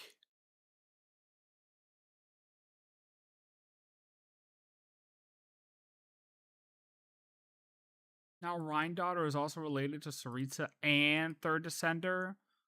She literally gains titles like it's a casual Tuesday. And with the whole, is it actually all Conrians or just all surviving Conrians? I feel like for them to say all, if they said all, but they meant all surviving, I feel like it's just blatantly lying. I feel like I said this before when we were talking about it last week. Like, Like, the way they worded it was on purpose, because there's no way they're going to let something like that out, right? There's no way they're going to say something like that in the live stream, but then at the same time make it a lie. Like, it's not as though they're withholding information there, or they meant something different. Like, just being vague. No, that would just be a blatant lie, in my opinion. If you say all, but not all surviving. Like, that's too misleading. And while they like to be vague, for them to directly say it, I don't know. I feel like it is all. They said all because it means all. That's my personal opinion. Damn, though. Damn.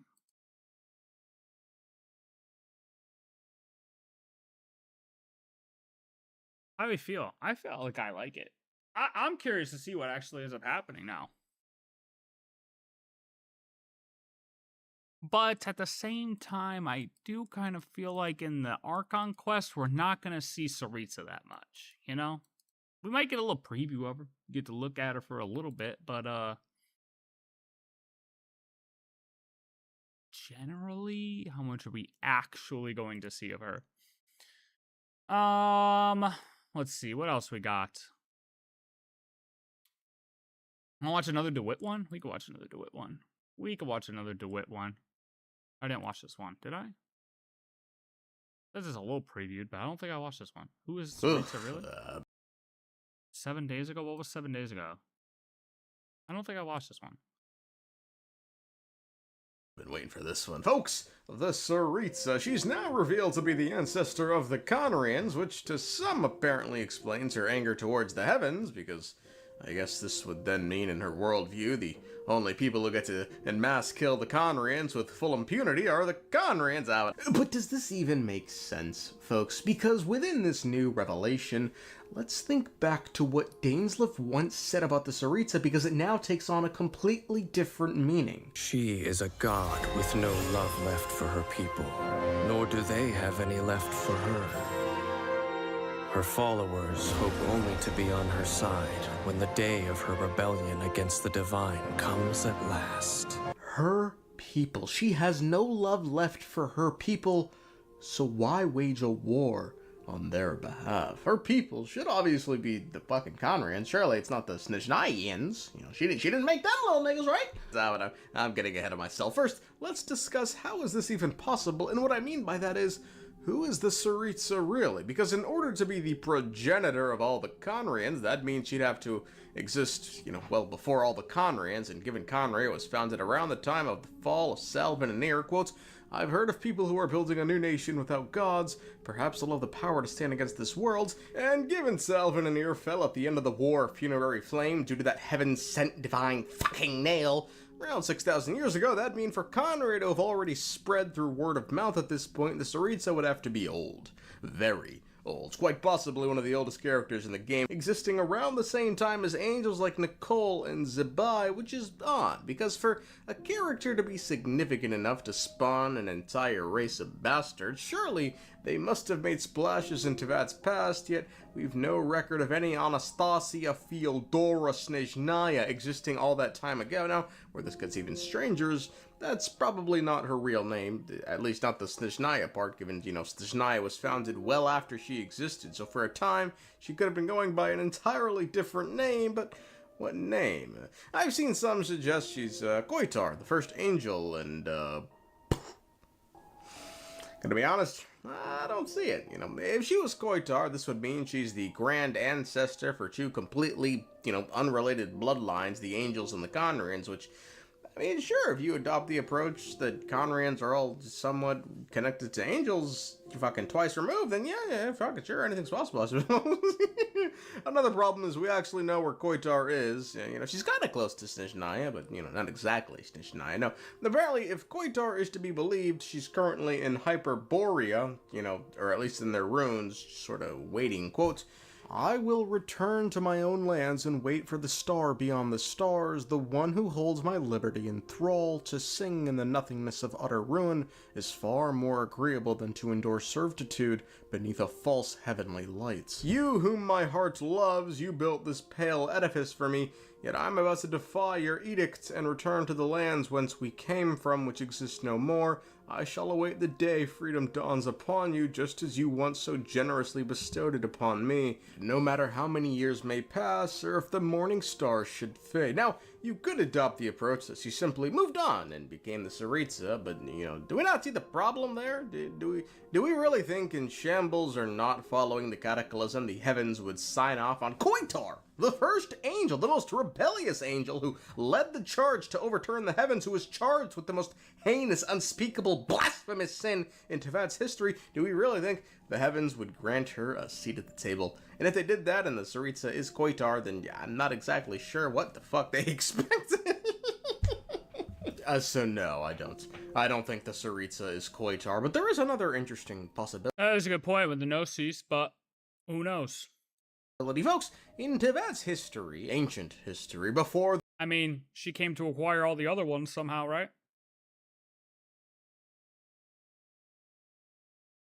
The War of Funerary Flame, before Khaenri'ah, there existed a boy with star-shaped pupils being possessed by a female alien who, had little regard for consent. Quote, until the first angel met an unnamed youth beneath the silver tree in the far north, and in those star-like pupils saw a reflection of herself she had never yet known. It was love not inscribed by law, a freedom the skies would never permit. This is the only reference in Tevat's history predating the existence of Khaenri'ah that refers to anyone having star-shaped pupils. Now, the problem is, we don't know if it was the boy with star-shaped pupils or the Voyager possessing the boy who bore the star-shaped pupils. Now, am I saying the Tsaritsa was the female Voyager? I don't know, maybe. I mean, look, if the only way the Voyager was going to exist in-game was through the boy, why emphasize the Voyager was female? Some things to note. The Tsaritsa herself doesn't really have star-shaped pupils. I mean, she kind of does, but they're not like Khaenri'ah eyes, right? But worth pointing out, it does take two to tango, right? Spawning an entire generation of evildoers. I mean, unless she was fucking doing mitosis, there's a guy somewhere in this mix, and he could have the star-shaped eyes. The problem is, the only person with star-shaped eyes we know about is the boy possessed by the Voyager. I mean, who knows, man? Maybe, he got his memory wiped, waited a few years, became of age, and, one thing led to another, and, the problem is the timing's kind of tight on him being mind-wiped at the end of the war. And the bigger problem is, outside of these two, who are, funnily enough, spouses, Koitar and the Voyager, I haven't the foggiest idea who the Tsaritsa could be, but, this topic's boring. We'll find out in like a week who she is. So let's talk about something more fun. Let's talk about this bougie-ass nigga sitting here, getting ready to make a family of 4, living in peace in Mondstadt. Dad is out hunting. Mom is drying clothes out on the line. Kids are playing with each other to practice for when they become fucking orphans, because in the Tsaritsa's worldview, the only one who can slaughter the Khaenri'ahs are the Khaenri'ahs. Go underground to the slums to stop the brutal, evil black magic voodoo slaughter of the Crimson Moon Dynasty descendants? No! We're awfully quiet on Khaenri'ah crime. Stop the Khaenri'ahs from wielding the power of the Abyss, which she knows is dangerous, and which is why she won't harness it herself? No! Stop these ooga booga fucks from committing assisted suicide by attacking the heavens, causing them to misuse the Abyss and nearly wipe out the world, forcing Celestia's hand to intervene, under which they restrain themselves greatly and did the bare fucking minimum to put an end to the Khaenri'ahs' madness and keep the ley line safe by granting their Abyss-ridden bodies the blessing of immortality? No! Get angry at the heavens for saving the world? Yeah. Saving the world. Anyone see the problem? I don't think the Tsaritsa does. Let's not forget, Dainsleif said the Tsaritsa has no love left for her people, and her people have no love left for her. She is a god with no love left for her people, nor do they have any left for her. Her followers hope only to be on her side when the day of her rebellion against the divine comes at last. Now, what's weird about this quote is if the people referred in its are the Khaenri'ahs, Dainsleif says they and not we. I suppose Hoyo could be taking a cautious approach, not wanting to reveal the larger part of the story all them years ago, but still, I don't know if that sits right with me. And now, as for the whole why there's no love between the two parties thing, I'd imagine that's a situation where, I mean, I suppose she has no love for her people. I suppose that could just be if she sealed her heart away, but, you know, the people not loving her is because, well, she's a god. But with that said, it never ceases to amaze me. Some have convinced themselves the heavens simply could not permit Conria's existence when Conria existed for 6,000 years. No problemo under the Master's watchful eye. It was only when they wanted to play a fun little game of fuck around and find out did they get bored of living. But it's not just that they got bored of living and wanted to die. Look, if they wanted to die by going into the forest and, I don't know, letting a fucking deer eat them, sure, no problem. But folks, a deer. They wanted to die in the most glorious way ever. They hijacked a passenger airliner and announced they were headed straight for the White House, you know, which just so happened to be hosting a kindergarten, all the kindergarten schools in D.C. at the same time. So the USS Celestia scrambled fighter jets to shoot down that fucking plane. And we're mad at Celestia for doing that. This is why the Tsaritsa wants war with the heavens, because her children were going fucking 0 dark 30 and she couldn't or refused to step in and correct them, so the Master of Fate had to play daddy. This is baloney. You know, maybe she is Koitar. Only Koitar would be capable of this level of fucking buffoonery. Completely and utterly incomprehensible. 500 years ago, we at Celestia cut off the body, and folks, in 1 week's time, we cut off the head. Good day and good night. At this point, I think he's just on too many drugs.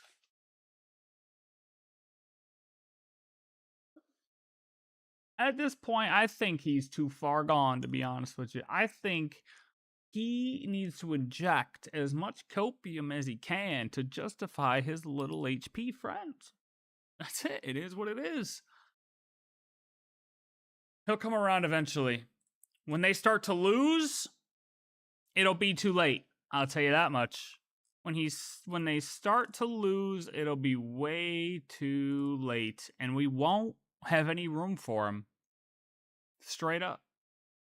We won't have any room for him. When he comes crying to the Tsaritsa as a little heavenly principles dick sucker refugee, we're going to be like, buddy, sorry. Plane's full.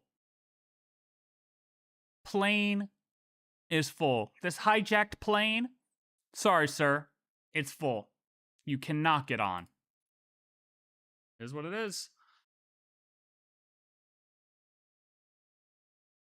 It is what it is. All right. We have an estimated 30 minutes. If we're lucky. So, let's see if we can do some other dailies quick, huh? What does he smoke? Nobody smokes, buddy. It's what he injects. It's what he injects. We do have to do bingo at some point. Do we have any suggestions for bingo? You know what? While I'm doing my dailies, I'll leave open suggestions for bingo. Give me suggestions for what we think is going to happen in the Archon Quest. And if you already know what happens in the Archon Quest, shut the fuck up, you're banned. Anybody who doesn't know what happens, you're free to give suggestions as to what you think may happen.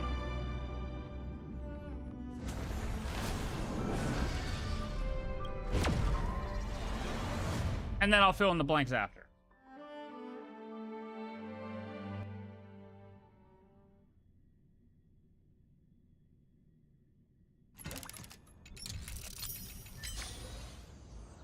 We can fill in the blanks after. Oh, God, I'm not farming those, God.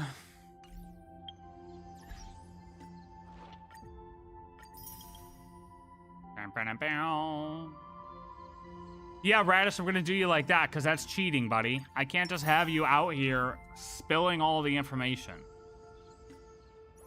That's just not cool. That's not cool, man.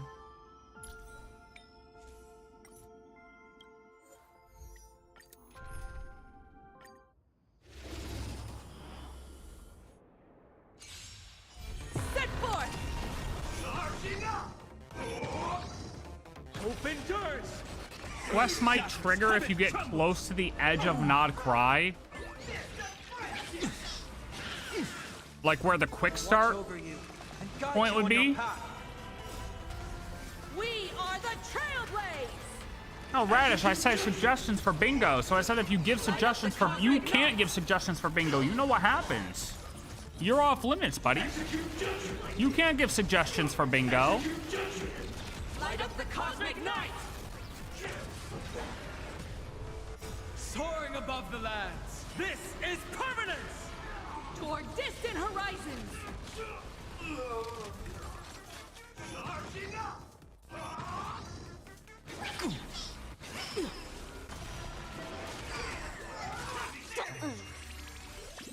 Bingo Baker. Open doors! Charging up! Bingo Baker. We are the Trailblaze! Execute judgment! Execute judgment! Light up the cosmic night! Execute judgment! Light up the cosmic night! Number 1.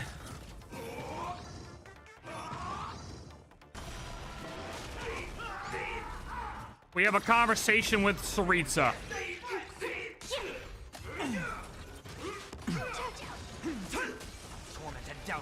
Renova actually shoots a missile.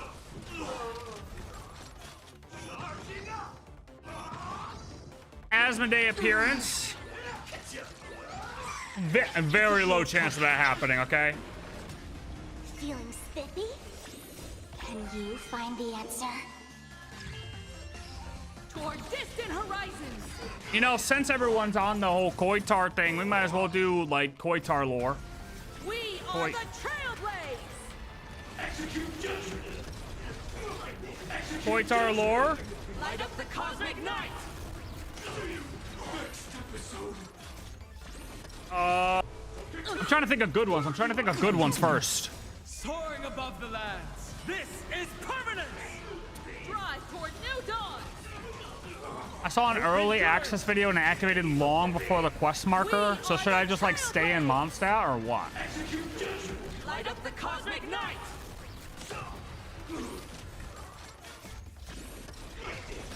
Execute judgment! Light up the cosmic night!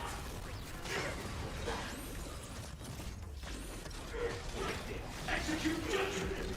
Light up the cosmic night!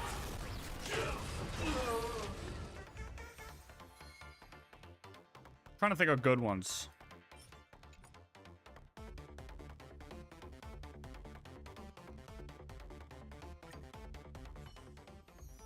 DeWitt just wants to save a face after his beloved Asmodee switched sides with the Abyss sibling on Conria.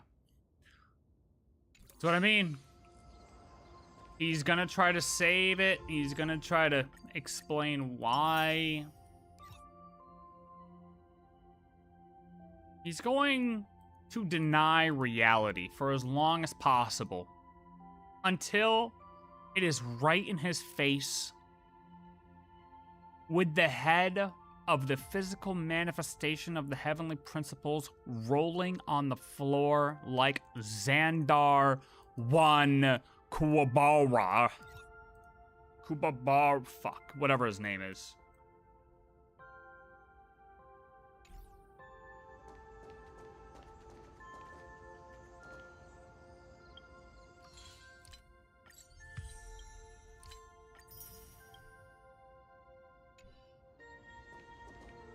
MIG, love ya, but let's avoid saying literally anything about the quest. Thoughts?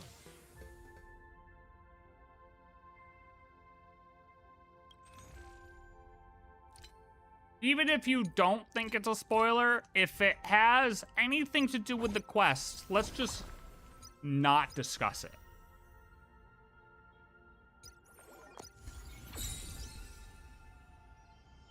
That sounds like an overall, like, good rule.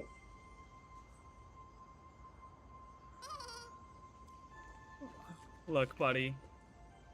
I don't even know how to pronounce those symbols, let alone how to read them. I am not sleeping. Hey, YouTube chat translates it, though, over here. I got the... he said he's not sleeping, I think. I'm not sleeping either, buddy. We're up. We better lock in.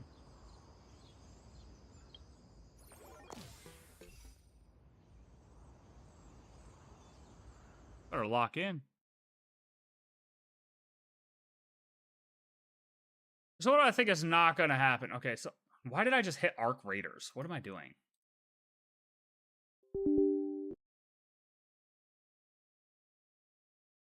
I am a representative of Snezhnaya. Okay, how can I assist you, sir? What do you need from me today, sir?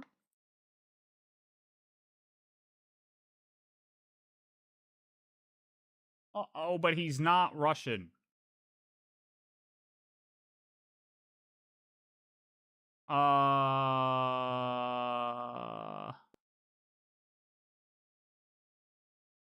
Find a nail. MIG, I don't know if I can put your things in the bingo either, to be honest with you. I don't know how much you know, sir. You've watched pre-videos. You've watched early access videos. What the hell is going on? No, why are we...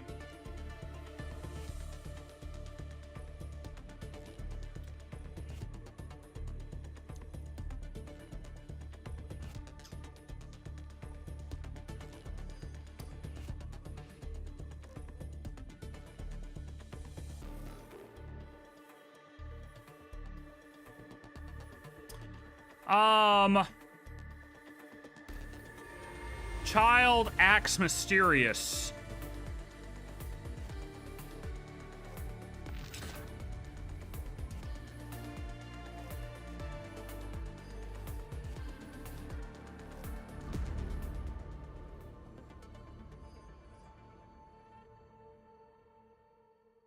How about we just do some general stuff like Capitano voice line, whether it's like through a flashback, something like that. You know what I mean? Maybe. Piero appearance. Pantalone gets hit in the face, specifically in the face. I just want to watch him get hit in the face. Can't stand that guy. Oh, I still haven't pulled this character. Oh boy. We're not gonna do that right now.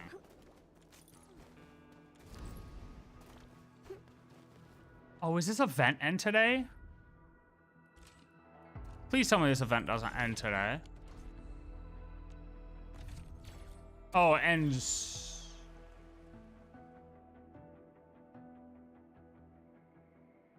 Shit.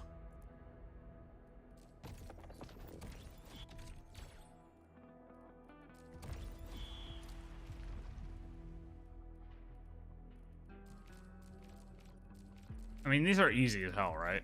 Like, these should be super easy. Now, you're in command. She has a tail. A bunch of people have tails. If you're into that kind of stuff, you'd love this game. The tail ladies.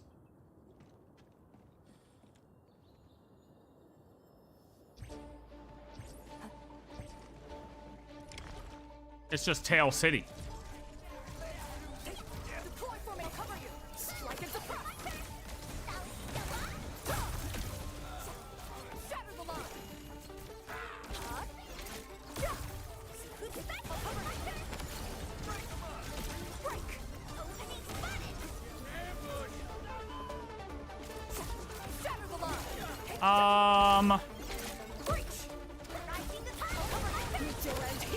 Okay, I'll put the nail thing. I'll put the nail thing. We'll put the nail.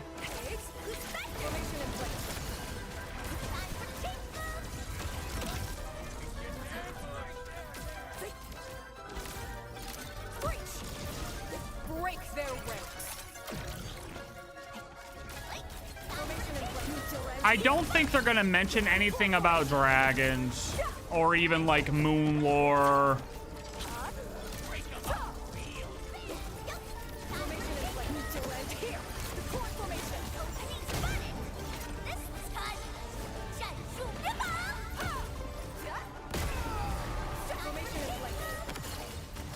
I gotta be surprised. So we could put it in. I mean, we gotta put some stuff in that's like not likely, right? Ancient Dragon mentions. That's actually possible, because they could mention, like, we could count that for, like, Cryo Drag, Cryo Sovereign, you know what I mean? That could count. What if Odette tries to assassinate us by kidnapping Paimon, even drugging her to lure us in for an attempted kill? Paimon being asleep or sick sounds like someone slipped something into her food. Okay, yeah, how about we do,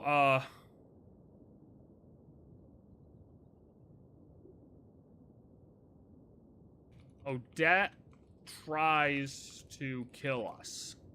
Odette tries to set us up. Rhine-Daughter appearance? Like it. We know Renova's gonna be there. Look, I'm not putting Dottore comes back. You wanna know why? That's an instant I might as well just pretty much that space will not be filled literally ever. Literally ever.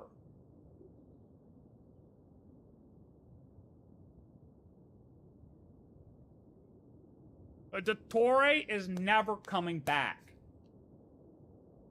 However, there is a small chance that he does. Only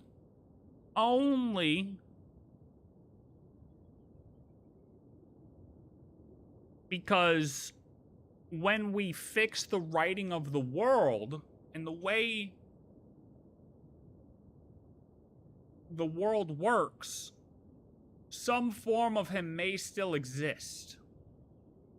And if some form of him exists in a data fragment or something, then maybe we could bring him back in a different, you know, in a better way.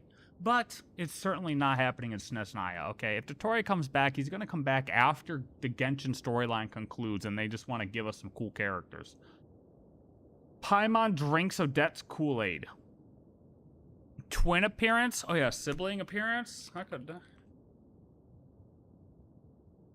Sibling. No Dainsleif, though. I don't think Dainsleif is going to show up.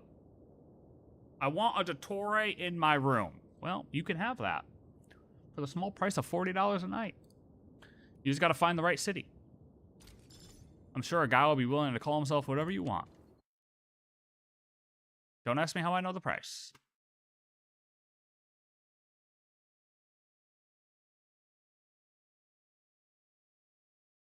Is Odette trying to set us up? Is that good enough for the bingo? I mean, like, does Paimon actually get sick? Like, we know we have to find Paimon, right? The goal is to find Paimon. So we know Paimon gets taken. But what I've always said is, like, Renova it looks like Renova's shooting a missile, right? How do we know it's not just a net? Like, she's casting down a fishing net that just appears to look like a giant flame missile to grab Paimon and yoink her.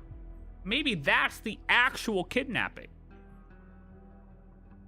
Maybe Renova is actually the one to kidnap Paimon via the red-looking missile. It's not a missile to kill her, it's a missile to kidnap her. You see what I'm saying?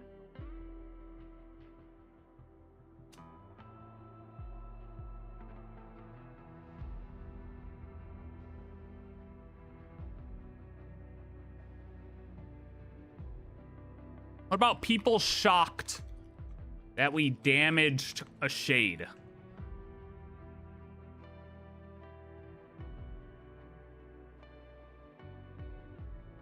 Because it showed in the trailer that we got a little hit in on Renova, right? You think people are going to be shocked by that? Maybe.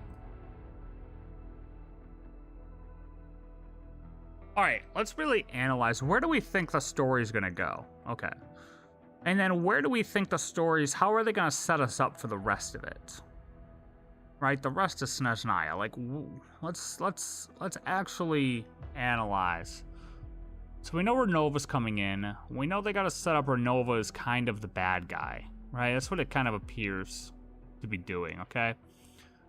Fatui had been presented as the bad people the entire game, but now they're gonna flip to the good guys, maybe. And then Renova's the bad guy.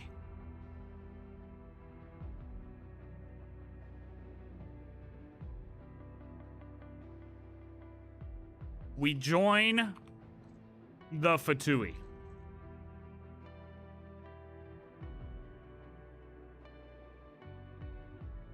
That's a good one. We join the Fatui?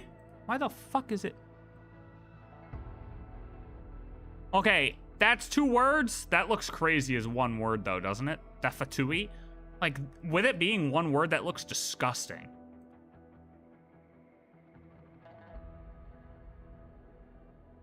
Do y'all think Renova even needs to murder? No.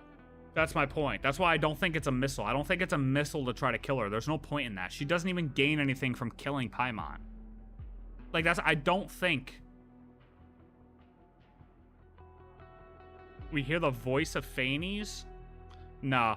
I'm not even gonna put that. I don't think that's even close to being a thing that happens, MIG. I'm gonna be honest with you.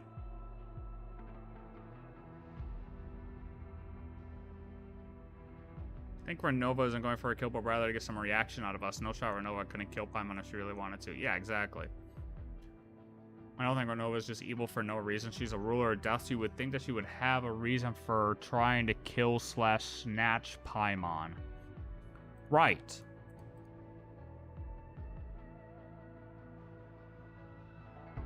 So maybe I should just put Renova actually tries to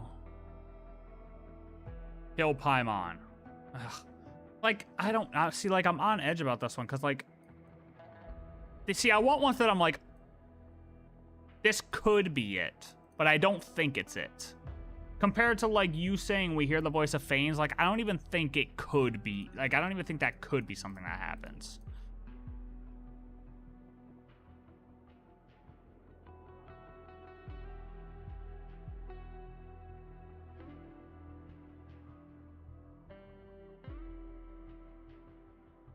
Also, the Odette thing does kind of make sense too, because it looked like what's his name was the first dude to greet us as we got off the train.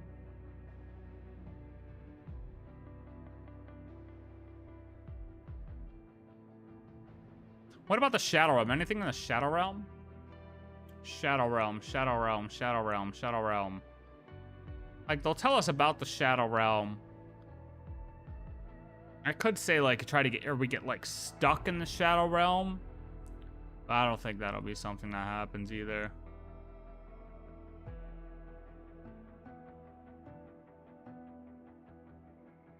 Alright, so, like, they're setting us up.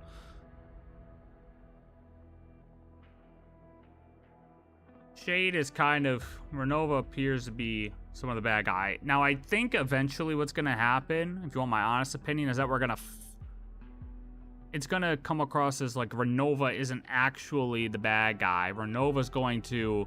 I want to say join our team, but I don't mean join our team as though she was against us the entire time. I think Renova just may be misunderstood at the moment, okay? And... eventually we'll join forces with Renova. However, I don't think that's going to be now. Why does Renova, a powerful god, need to intervene at all unless Paimon is a serious threat? There's just so much we don't know yet. True. I have a feeling that Paimon is from Celestia. Regardless of her origin, she's still our best friend. Yeah.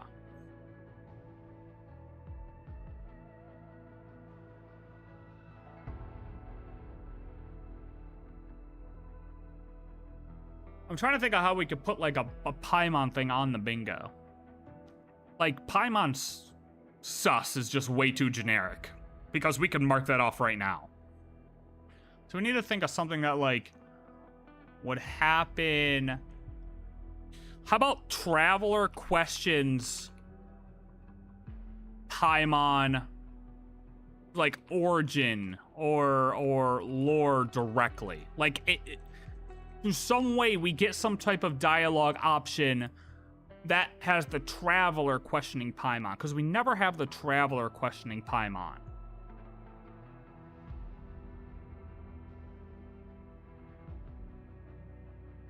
I don't want to put directly. Like, the Traveler is like, okay, hold on. Paimon, what's going on with that, really?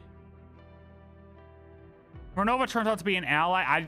I do think that, but I don't think we're going to get a definitive answer to that this patch, so I don't want to put it in here. Traveler questions Paimon's identity. Good. Good, good, good, good, good, good. Good. Good one. We got 9 spots left. We also have to do this at the same time. Hey, Dark Mask. We entered Signora's tomb. Okay. I don't even know what that's supposed to mean. Oh, Oh, dude. Brain lag. Brain lag. Oh, good. We enter Signora's tomb. Or like grave. That's a good prediction.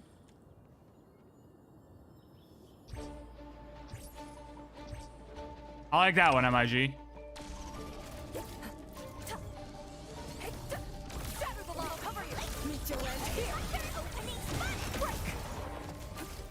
That's my start, give it. Deploy formation. I'll cover you. My turn. Breach.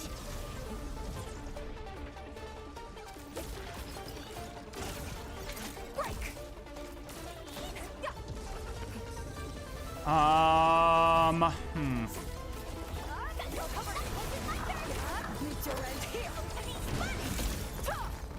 Maryland rank 10 Harbinger is Crucibina. Oh, we could just discuss the. So if I'm being honest with you, dude, I don't see the Harbingers lasting as like an organization. Like you could say Crucibina rank 10, but like, what do we have left, bro? Like, why are they even still an org?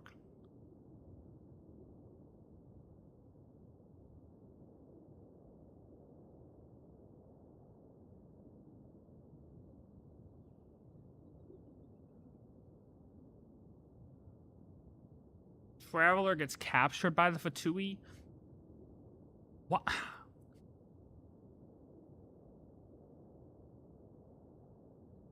Yeah, I don't know. Because we're going to their homeland. Willingly. So it's like... If we're... like, that would basically be us, if we do get captured, like us volunteering to be captured at that point. Like, I think we're past us getting captured in the general sense of the word. Like, I don't think it'll be like, oh, we get put in a prison. You know what I mean? So I'm gonna put that up to too vague.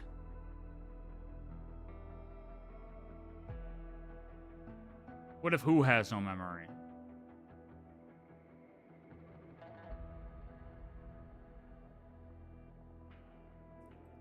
Like, and if I were to press something about Harbingers, like, I'm like,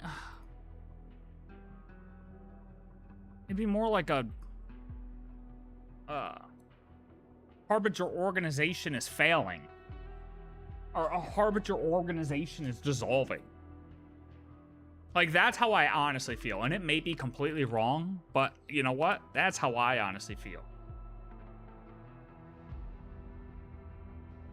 Oh, what about Project Sousa? Project Sousa. Is that how you spell it? Like, Project Sousa, explained.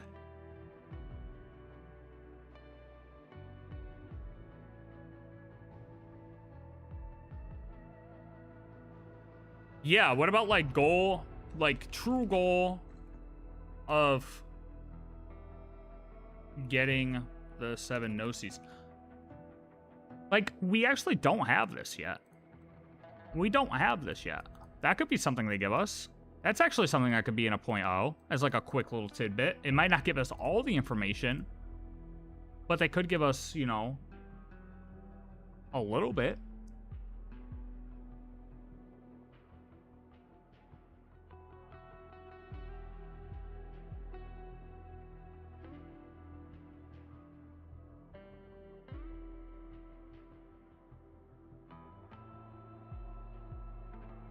But you know, we could do. I mean, how about we just do rank 10 Harbinger? How about we just get any like information, just like any information.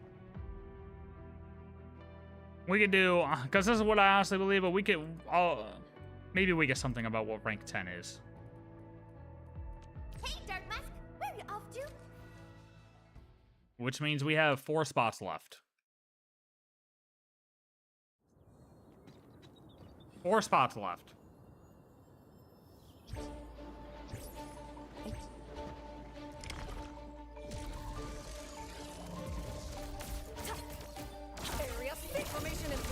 Yeah, this is one where I feel like it might be a little bit longer.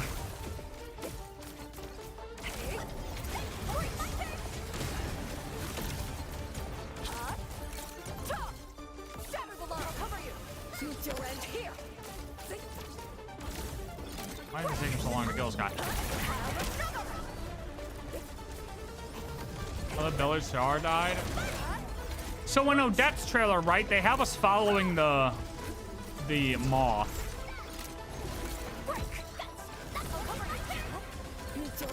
That could be a hint towards going to her tomb or something, her grave. In this patch. But is it Archon Quest? Is it Archon Quest? Or would that be Odette Quest?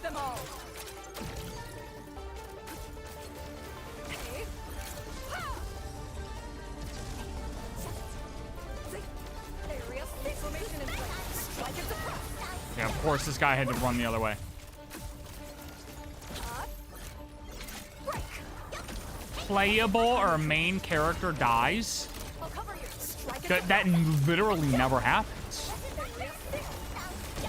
I mean, especially in a 0.0.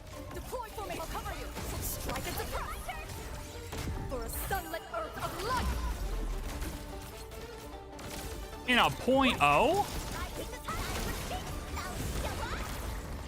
No way we get a main character dying in a 0.0.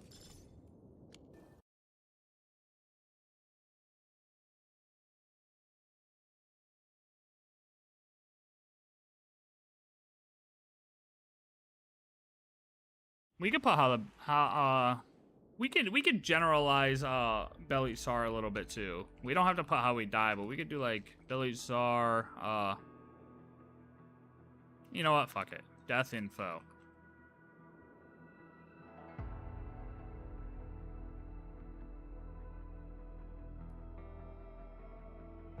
See, I do like this with now seeing, remembering Odette's trailer and us trying to follow the moss. But what, I don't know what the two books said.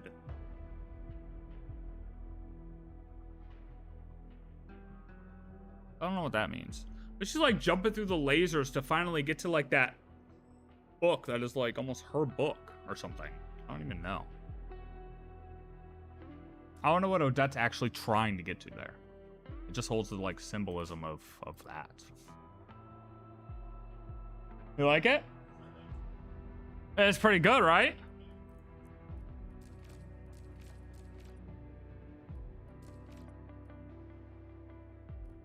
Hey, Dark Mask, where are you off to? Don't. Yeah, well, look, can love to whip, but I'll tell you, that man has lost it. He's lost the plot, actually. Fully lost it. Did I just do the same one?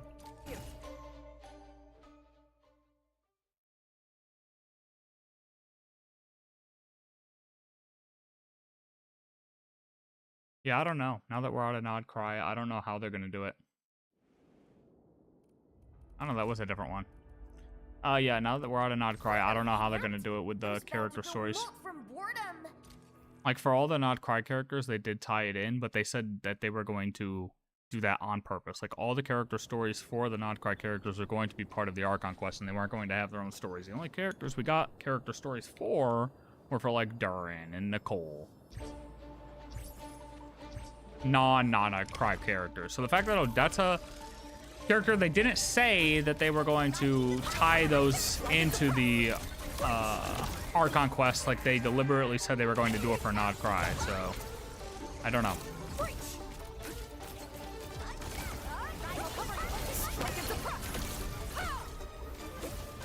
Shadow Realm explained. Yeah, I feel like that's pretty much a definite.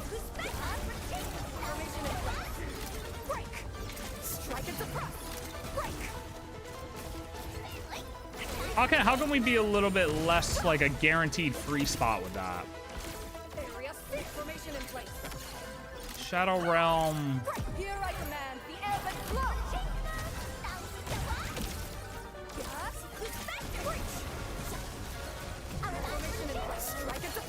Shadow Realm Origins? Like, when we say explained, I don't want it to just be like, oh, it's a place that's unseen by the gods and off of the map, and you can't use the elemental powers here, and yada yada yada. Like, I don't want that. That's the obvious shit. But like, if they give us like its origin, Shadow Realm Origin explained, that's a good one. That we could do. We could do info about other Descenders. Specifically, third especially. Which leaves one.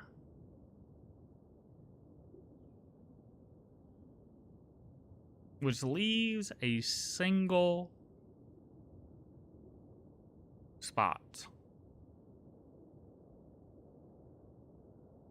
Asmodee appearance is so unlikely, it's unbelievable. Like this, this is basically a never going to happen spot, though. Not gonna lie to you.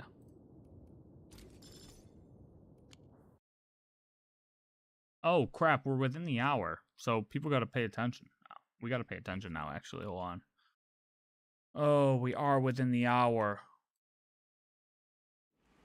I gotta load this up and make sure my, Everwinter Without Mercy goes hard as fuck. It really does, though. It really does.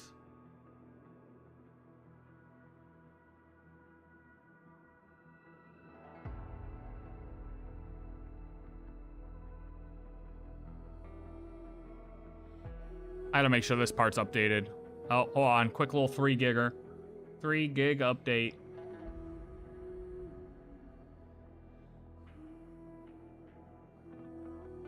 Quick little 3 gig update.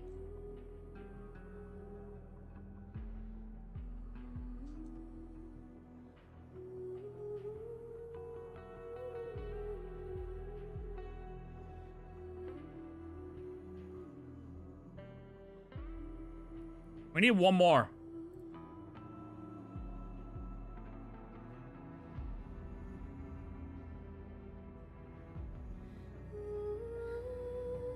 Oh, the sword!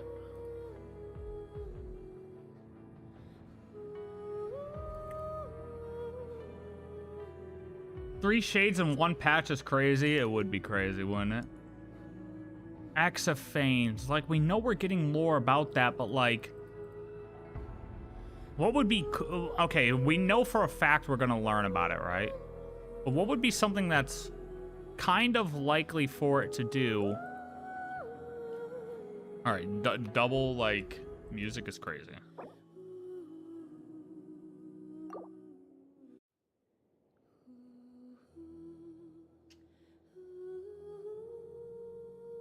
I can't believe Arc Raiders actually opened up all the way. Like, no, I accidentally opened that game. Alright, we're done with this.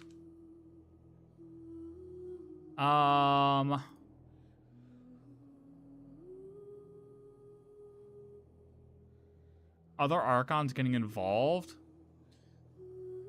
I would love it. What is going on with my computer? At this point, shit's just opening up. I've been saying for the longest, I want Zhongli to pop out of nowhere and just start hitting us with information. That's what I would actually love to see. Okay, what could the Exophanes do?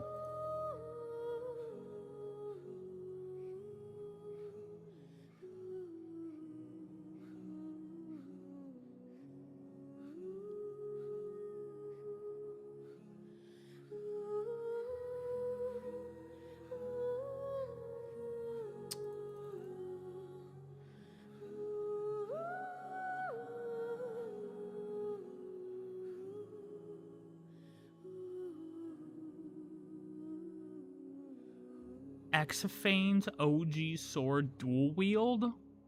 Huh. That's what I'm talking about.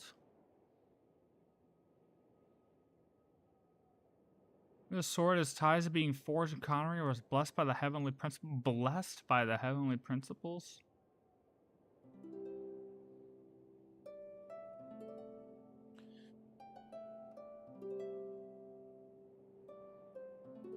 Exophane's true purpose revealed. I don't want the basic explanation of what the sword is. I want the true purpose.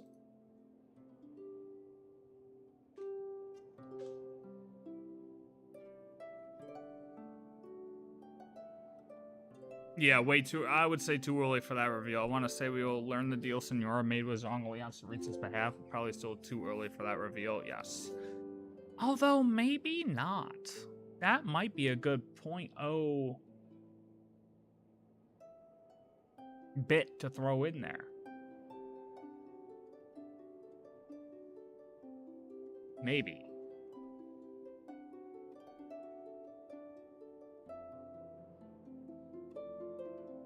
We could take this out. This probably is not going to happen. This probably has no chance of happening.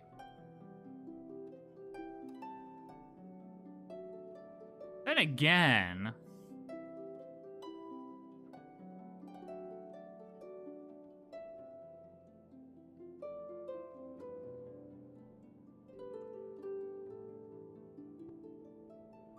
Let's just do Pantalone gets hit. It might not be the face, and I don't want to lose that because it's not in the face.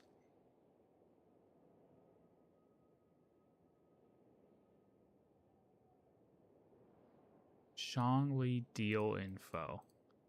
Okay, the only reason I say it's probably not going to happen because Radish just said that it has to be explained soon. He wouldn't have said anything if it is explained in this patch, so it's probably not going to happen in this patch, so we're just going to skip it. All right, this is our board.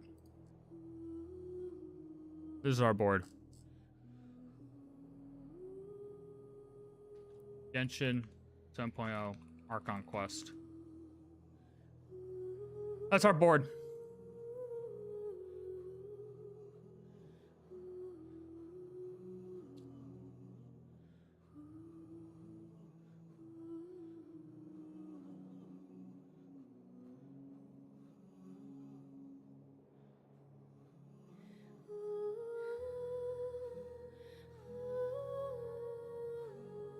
Yeah, sorry, Radish.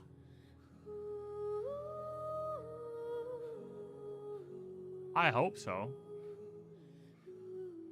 Dual wielding against him would be nuts. How do I pin? Oh, there we go. Wait, how do I edit? Can I edit? Oh, it's already up. Oh, God. Am I allowed to edit my own message? No. Okay, whatever. Well, there it is. Here's your bingo. Good luck. Here's your bingo. Good luck. I'm done with this.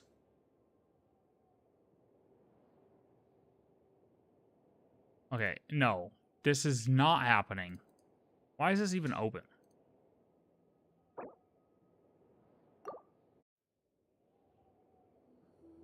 This is actually going to be the longest wait. Oh, because we might not get in. Okay, if we can't go to Snezhnaya to pull Odette, where are we going to go to pull Odette then? What's the next best place to pull Odette if not Snezhnaya?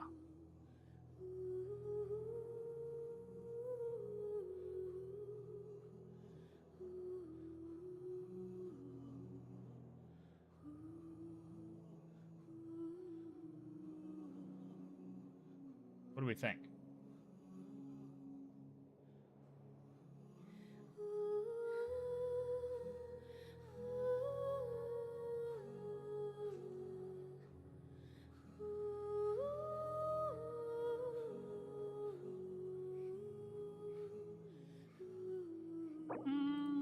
This is what we need Predictor for. Predictor gets the spots, right?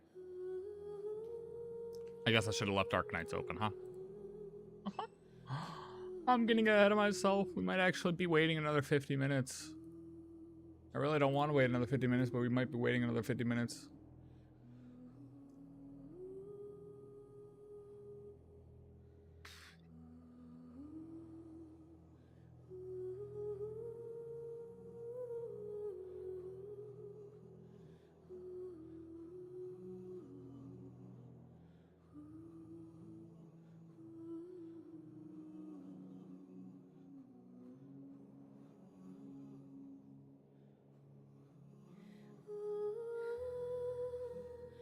No way Predictor came through. MIG, you're gonna let Predictor beat you like that? Predictor, if you're lying, I'm gonna let you know something right now. You're banned.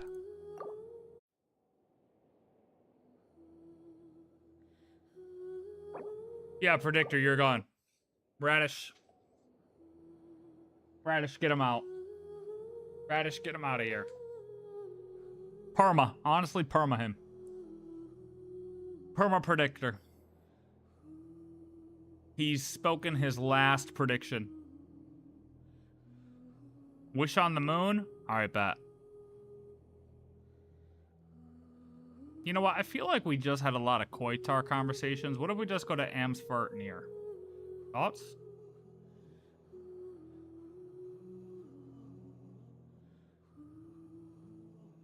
And technically, the Traveler's always been able to trigger every single reaction, but they just didn't have a special thing in Nod Cry because we didn't get an ability in Nod Cry.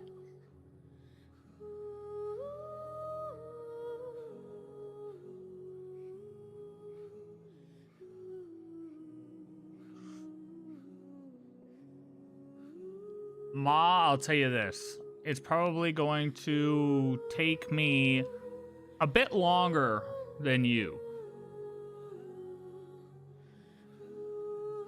So, what you could do is you could do the bingo yourself while you play through it, and then come back, because you'll probably be done with it before I finish it, so you can always come back and watch me finish it and play the final parts of the bingo with everyone else.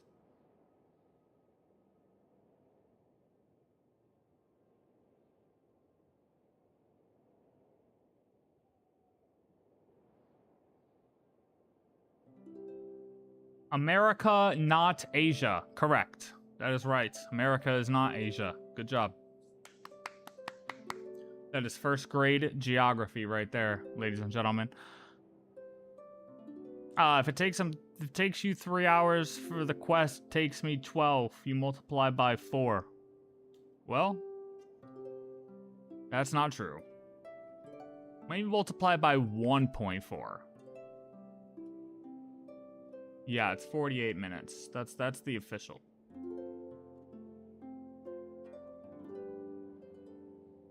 But we're kind of hoping that we don't have to wait the whole time. So there's that.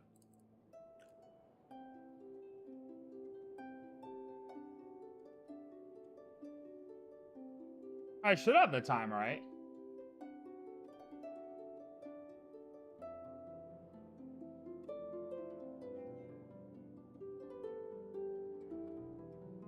I should have the time, right?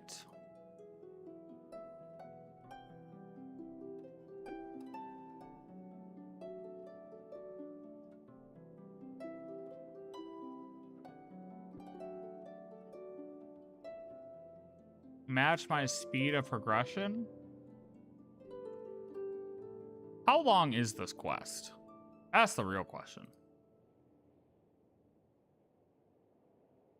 That's the thing, most of the time, I can look up how long the quest is before doing it. Like, I don't do the quest day up, but since it's a 0.0 patch, like, we have to, right? But then I'm going in blind. I got no idea how long this thing is.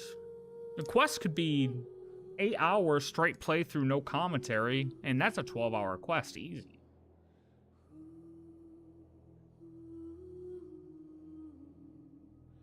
Gonna be up in 25 minutes. Bet. How much we betting? And what's wrong with handles?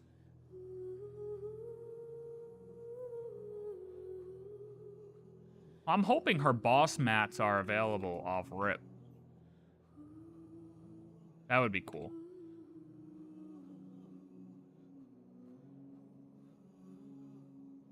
Like, we don't have to go through a quest to unlock her boss. Okay, now I'm all sorts of confused. So what the hell's going on?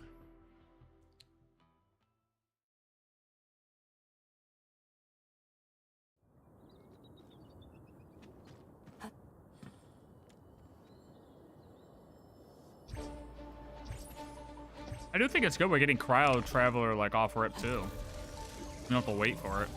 That's nice.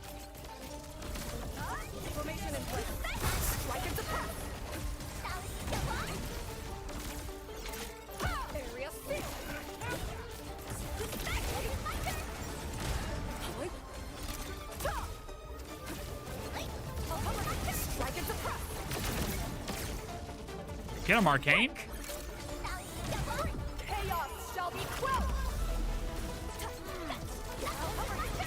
Your best Elon artifact. You'll bet if you're wrong. You know what? I wouldn't even wish that upon my worst enemy, low-key.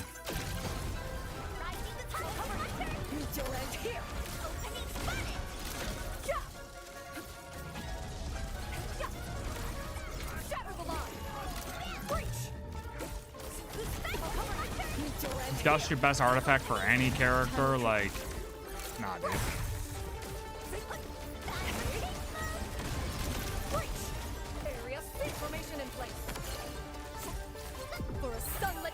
My best artifacts took me 6 years to get. I'm not doing it.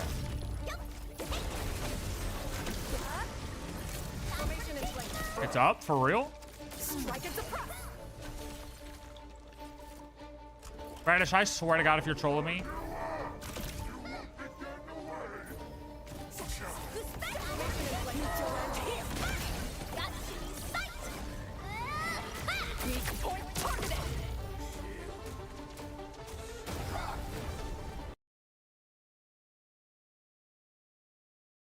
Bruh.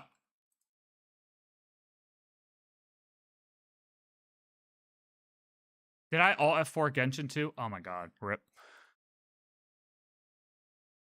I alt F4 Genshin, bro.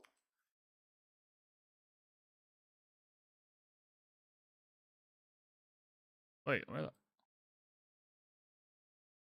I don't know how I did that. I think it is up though. I think you're right, Radish. Damn, Radish. MIG. MIG, I gotta tell you. You are late to the party, buddy. Once it...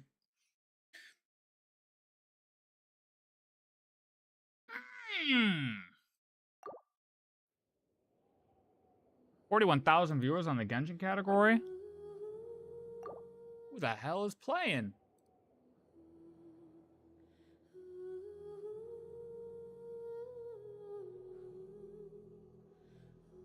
Like, that's the highest it's been in quite some time, eh? Just keep spamming it, whatever you say. Whatever you say.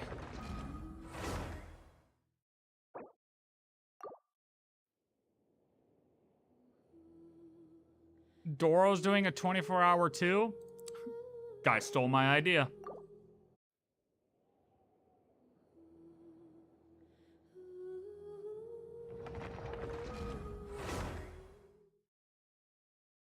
Wait. Wait. Ooh, we're in, ladies and gentlemen. We're fucking in.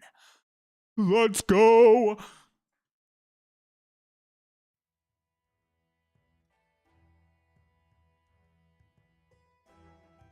What was up with that little fade to black right there, huh? Snezhnaya, here we come. What's happening? The day's finally come. Well, we're off to meet the Tsaritsa. We're starting the quest, I guess. What is she planning? And why does she need the noseies? Soon, we'll have our answers. Okay, no, we can't start the shit. We can't start the shit. No, we need to pull first. Guess this will be the end of your journey that your brother mentioned. What is he expecting you to find there? The end of your journey that your brother mentioned. Snezhnaya still feels like a long way away. Hopefully, there'll be plenty of time to relax, eat some good food, and have fun before we arrive. Oh, but whenever Paimon gets thinking about how our destination is right around the corner, all these questions come flooding into Paimon's head. It makes her so nervous. Paimon, we have a bunch of questions. Yeah. Anyway, enough about all that. We can't start the final leg of our journey with that kind of mindset. True, we just gotta go in and obliterate things. We've fought dragons and sea monsters, defeated creations of the gods, faced prophecies of doom and the threat of the abyss. Heck, we've even been to the moon! True! With all that experience We made it to the under our moon. belts, how could we be any more prepared? Great point. Thanks for the pep talk. Sure thing! Now, stick close to Paimon, the best guide you could ever ask for, and let's charge straight for the finish line! Off we go! Straight for the finish line, huh, Paimon? What about me? Oh. Do I get a call out? Look, guys, I love that everybody's all happy and everything to talk, but look, we really need to do our polls first before we continue this, Columbina. So if you could just hold anything you have to say, we'll go poll and we'll come back and you can talk. How about that? Whoa! Columbina? Huh, you kind of snuck up on us there. How'd you know I was here?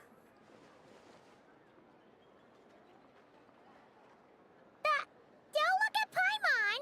Paimon didn't sell you out this time. Paimon coming in! Luana Tar. Oh, so it was you! Alright, guess there's no hiding it now. All your friends have gathered at the flagship to see you off. Well, good. Tell them we'll meet them there in a little bit. I invited Sandrone, too, but she said she had to go back to Snezhnaya. She must be busy. She had some nasty things to say about you before leaving. Would you like to hear them? Yes. She hasn't changed a bit. Alright, let's hear it. If they're heading to Snezhnaya, I'll bet it's to cause trouble for Her Majesty the Tsaritsa. Attending a farewell party for people like that would not be a good look for me right now. Not true. It's actually to join her. Also, please tell them not to count on getting help from a Fatui Harbinger in Snezhnaya.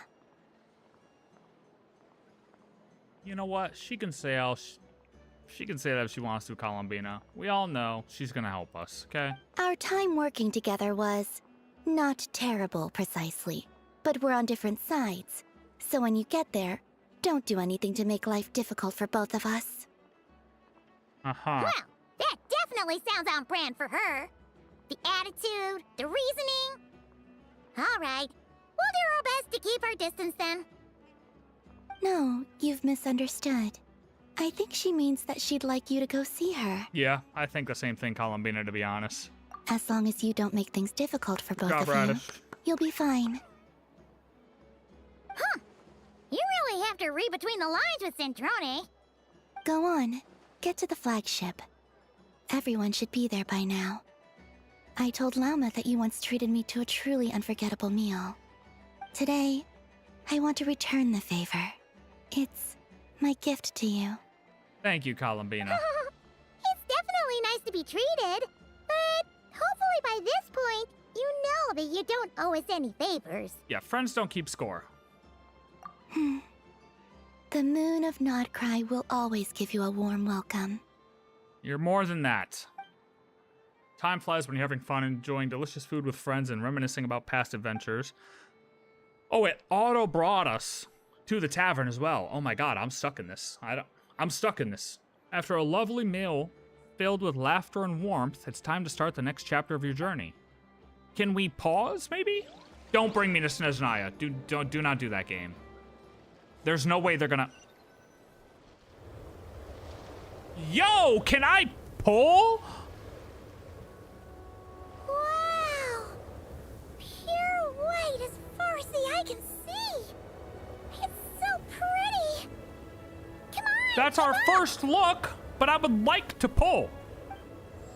Everwinter without mercy. Okay, pause.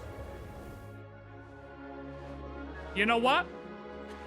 Since we started the quest,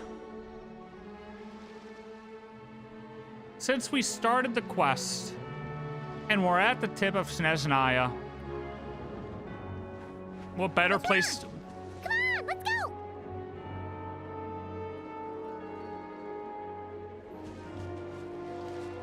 No, I don't wanna.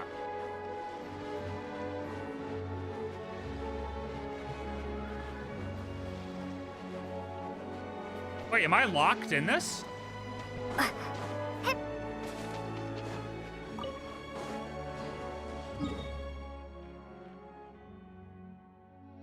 Am I locked in this?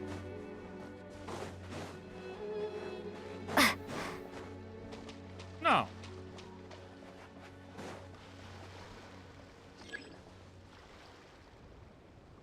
Oh, will it? Oh, will it? Well, you know what? I don't care. We're pulling Odette right here. Right at the edge of Snezhnaya. Alright, so the last time I got a double pull was actually 6.0, and I got double llamas. So, can we repeat our 6.0 luck? However, probably not, because, let me tell you guys, I got lucky with 30 pulls on Snezhnaya. I am not going to get so lucky here. Pray to Rhine Daughter, and you'll get Odette in your first 10 pull. Okay.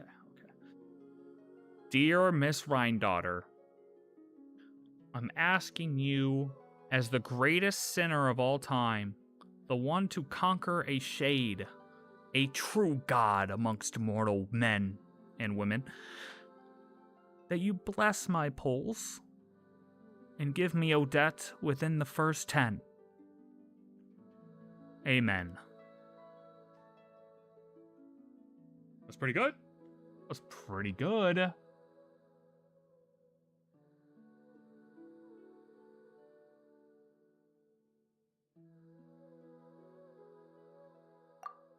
We are 4 in.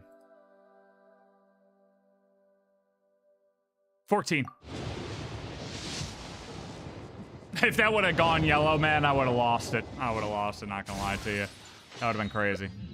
That would have been crazy. All right, 24. You feeling Odette at 44? Okay, I like that. I like that. You know what? I like 44. 44 is a good number. 44 is a good number for today. 34. 34 is a little better, though. 34 is a little better, though. Thanks for all 34 is a little bit better, though. You want an autograph, right? What do you want me to draw next to it? How about a feather? Oh, wait, you're not one of my fans?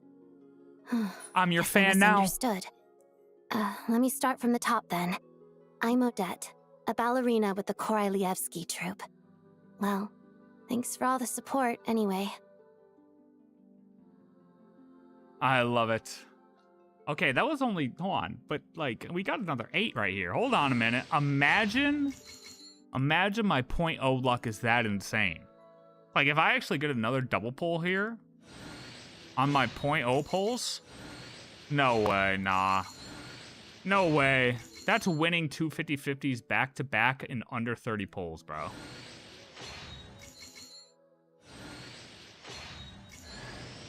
Hello. Oh! I'm Alosha. I'll take him too. I'm a hunter. Though, if you've talked to any highwaymen, you might have heard a different side to my story. But anyway, let's keep that between us for now. Huge! We got both characters in the same 10 pull. Boom! Perfect pulls.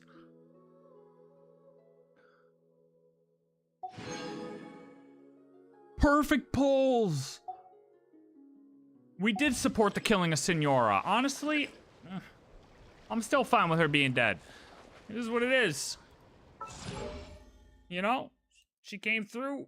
They're trying to make us feel a little bad for her, but, well, I don't really have a reason to yet. Oh my god, wait, we get new battle pass weapons too. Yes! Alright, let's level her up. I'm only gonna get her to level, yep. You hit it! Hit it! Ooh.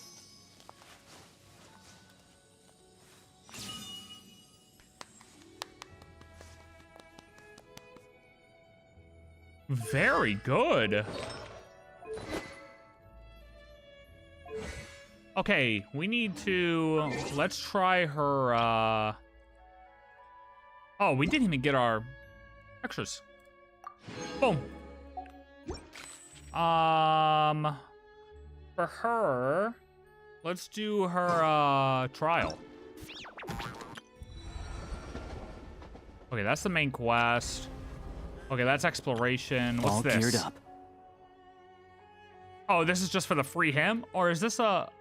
Oh yeah, okay. That's the thing. Arlecchino claim. Wishing on her weapon? Nah. No weapon. No weapon. Oh, there's two of these things. Oh wait, but this one's probably in the World Quest, right? Because that's the World Quest area. That's the World Quest area.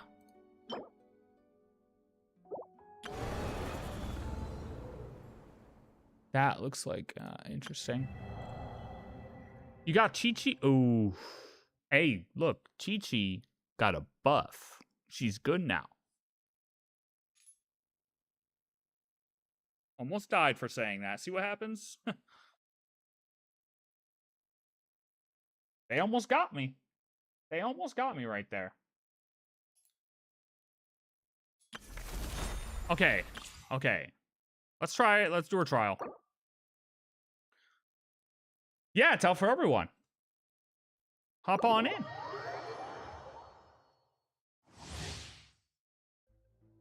Odette is a cryo character with both off-field DPS and support capabilities. She can also enable party to trigger Stellar Conduct and Stellar Swirl. I have C8 Chi-Chi. That's a pretty good Chi-Chi. Superconduct reactions triggered by party members will be converted to Stellar Conduct reactions.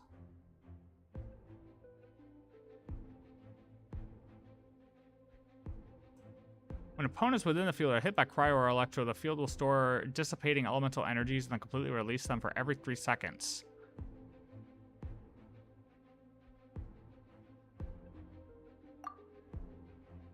Cryo swirl reactions triggered by party members become Stellar Swirl. Oh yeah! There's all of this too!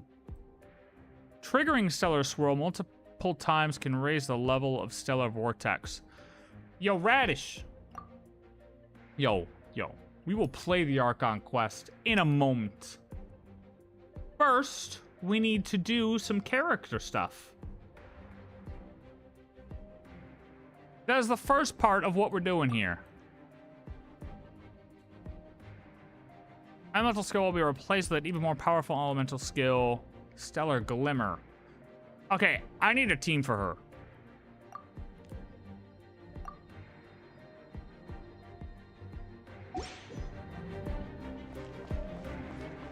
So, like, Odette, Yai, Miko.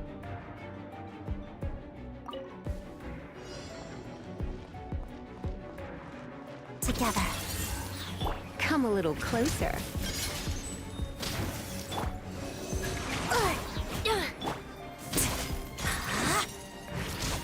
Yes or no? Radish, what's a team? Shadow me. You're in for a little shock. Witness the snow swan's grace.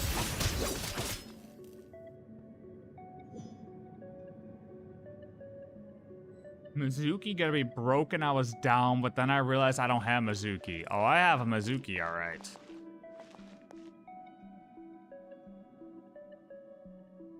Odette, Sandrone, Alyosha, Sucrose.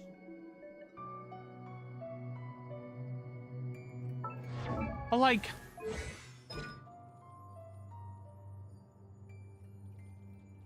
but dance double summon by Odette is already on field. This will resummon.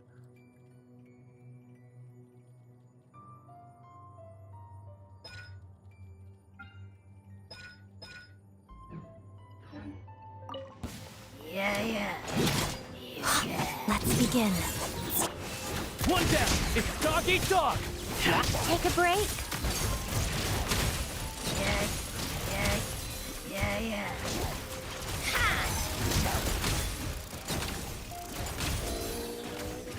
Ah! Gun it. Swirl, Mark II, Animal Waltz of the Snowflakes.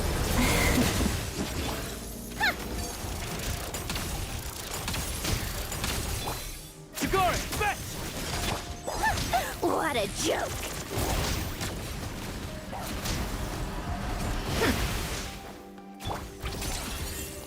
Pirouette. We just gotta figure out the rotation of play her with.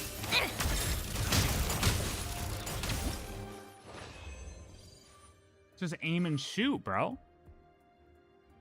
Honestly.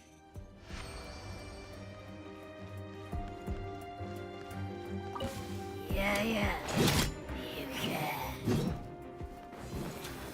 What? Dog eat dog. Well, I don't even know what this guy does for sure. One down. Oh yeah, like he deploys that. Animal hypostasis emulation. Stand clear. Crystalline Adagio. How Crystalline Adagio. I mean, this Sandrone just has to. Wait, is this Sandrone even like C1? Because doesn't her Take a break. constellation lower how much heat it is? C1? Snowflakes. Or how much like heat accumulation you get from her robot? Swirl, Mark II. What a joke. How tiresome. And this is only giving me 3 shots. Yeah, that Sandrone doesn't have any constellations. Huh. Interesting. Mizuki. Crazy if Mizuki's actually OP now, dude.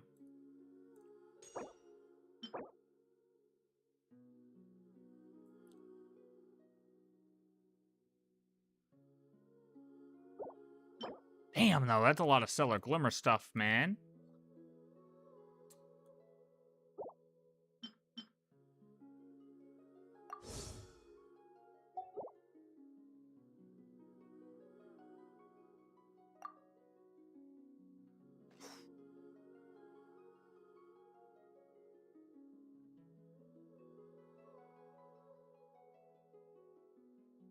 All right, Ma, I'll see you when you come back, man. I'll be here.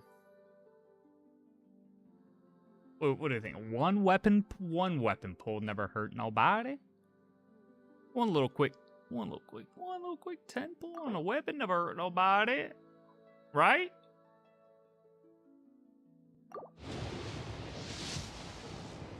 Okay, we're done. That's it. That's all we're doing. Nope. Done. C6R1? Oh, wow. I didn't realize you were going there.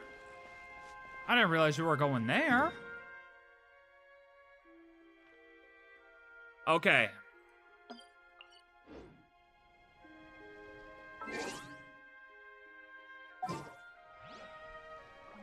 Nah. We're not doing that.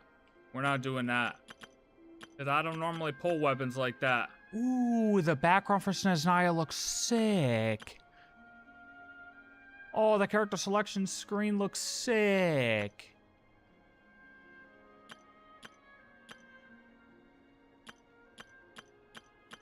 Wait. Oh, that is my team I have, but it's just defaulted to be this right now. Okay, hold on. Let's leave this area. Wait, is this waypoint unlocked? Okay, it is. Let's leave this area.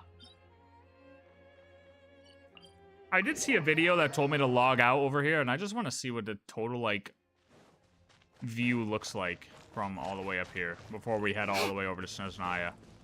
And this is also where I'm just gonna do a little quick relog. Thanks, Cousins. Yes, good luck to everybody's polls.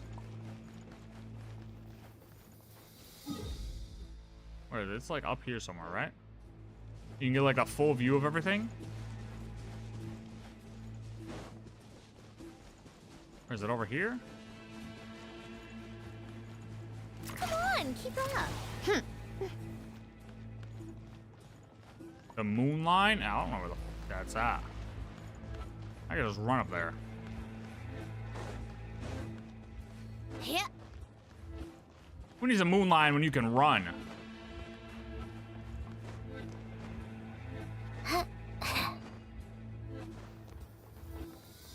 Never mind, we're not doing that.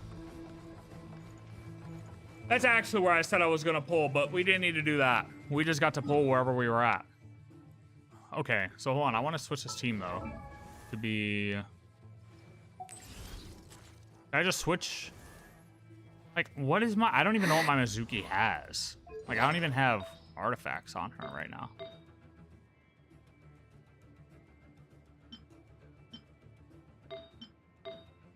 Like, really? Really? Mizuki is crazy? We gotta level her up anyway, so I'm just gonna leave my team as is until we get to the point in the quest where we can actually start farming her materials. Okay? That's what we're gonna do. Because we have to play through the quest. Like, we're not gonna be able to avoid starting the quest and going through all of that and everything. So, what we're gonna do is do a quick YouTube restart. Alright? Quick YouTube restart. And start the Archon Quest In fact, side I've of taught that. myself to play many different instruments. You don't believe me? Find me a piano, and I'll show you a So, thing if you're or on two. YouTube, just give this like 2 minutes-ish for me to restart this, to just switch the thumbnail and everything, and then we will start the Archon Quest. Or, well, continue the rest of it. Since, hey, polls went quick and we got those out of the way.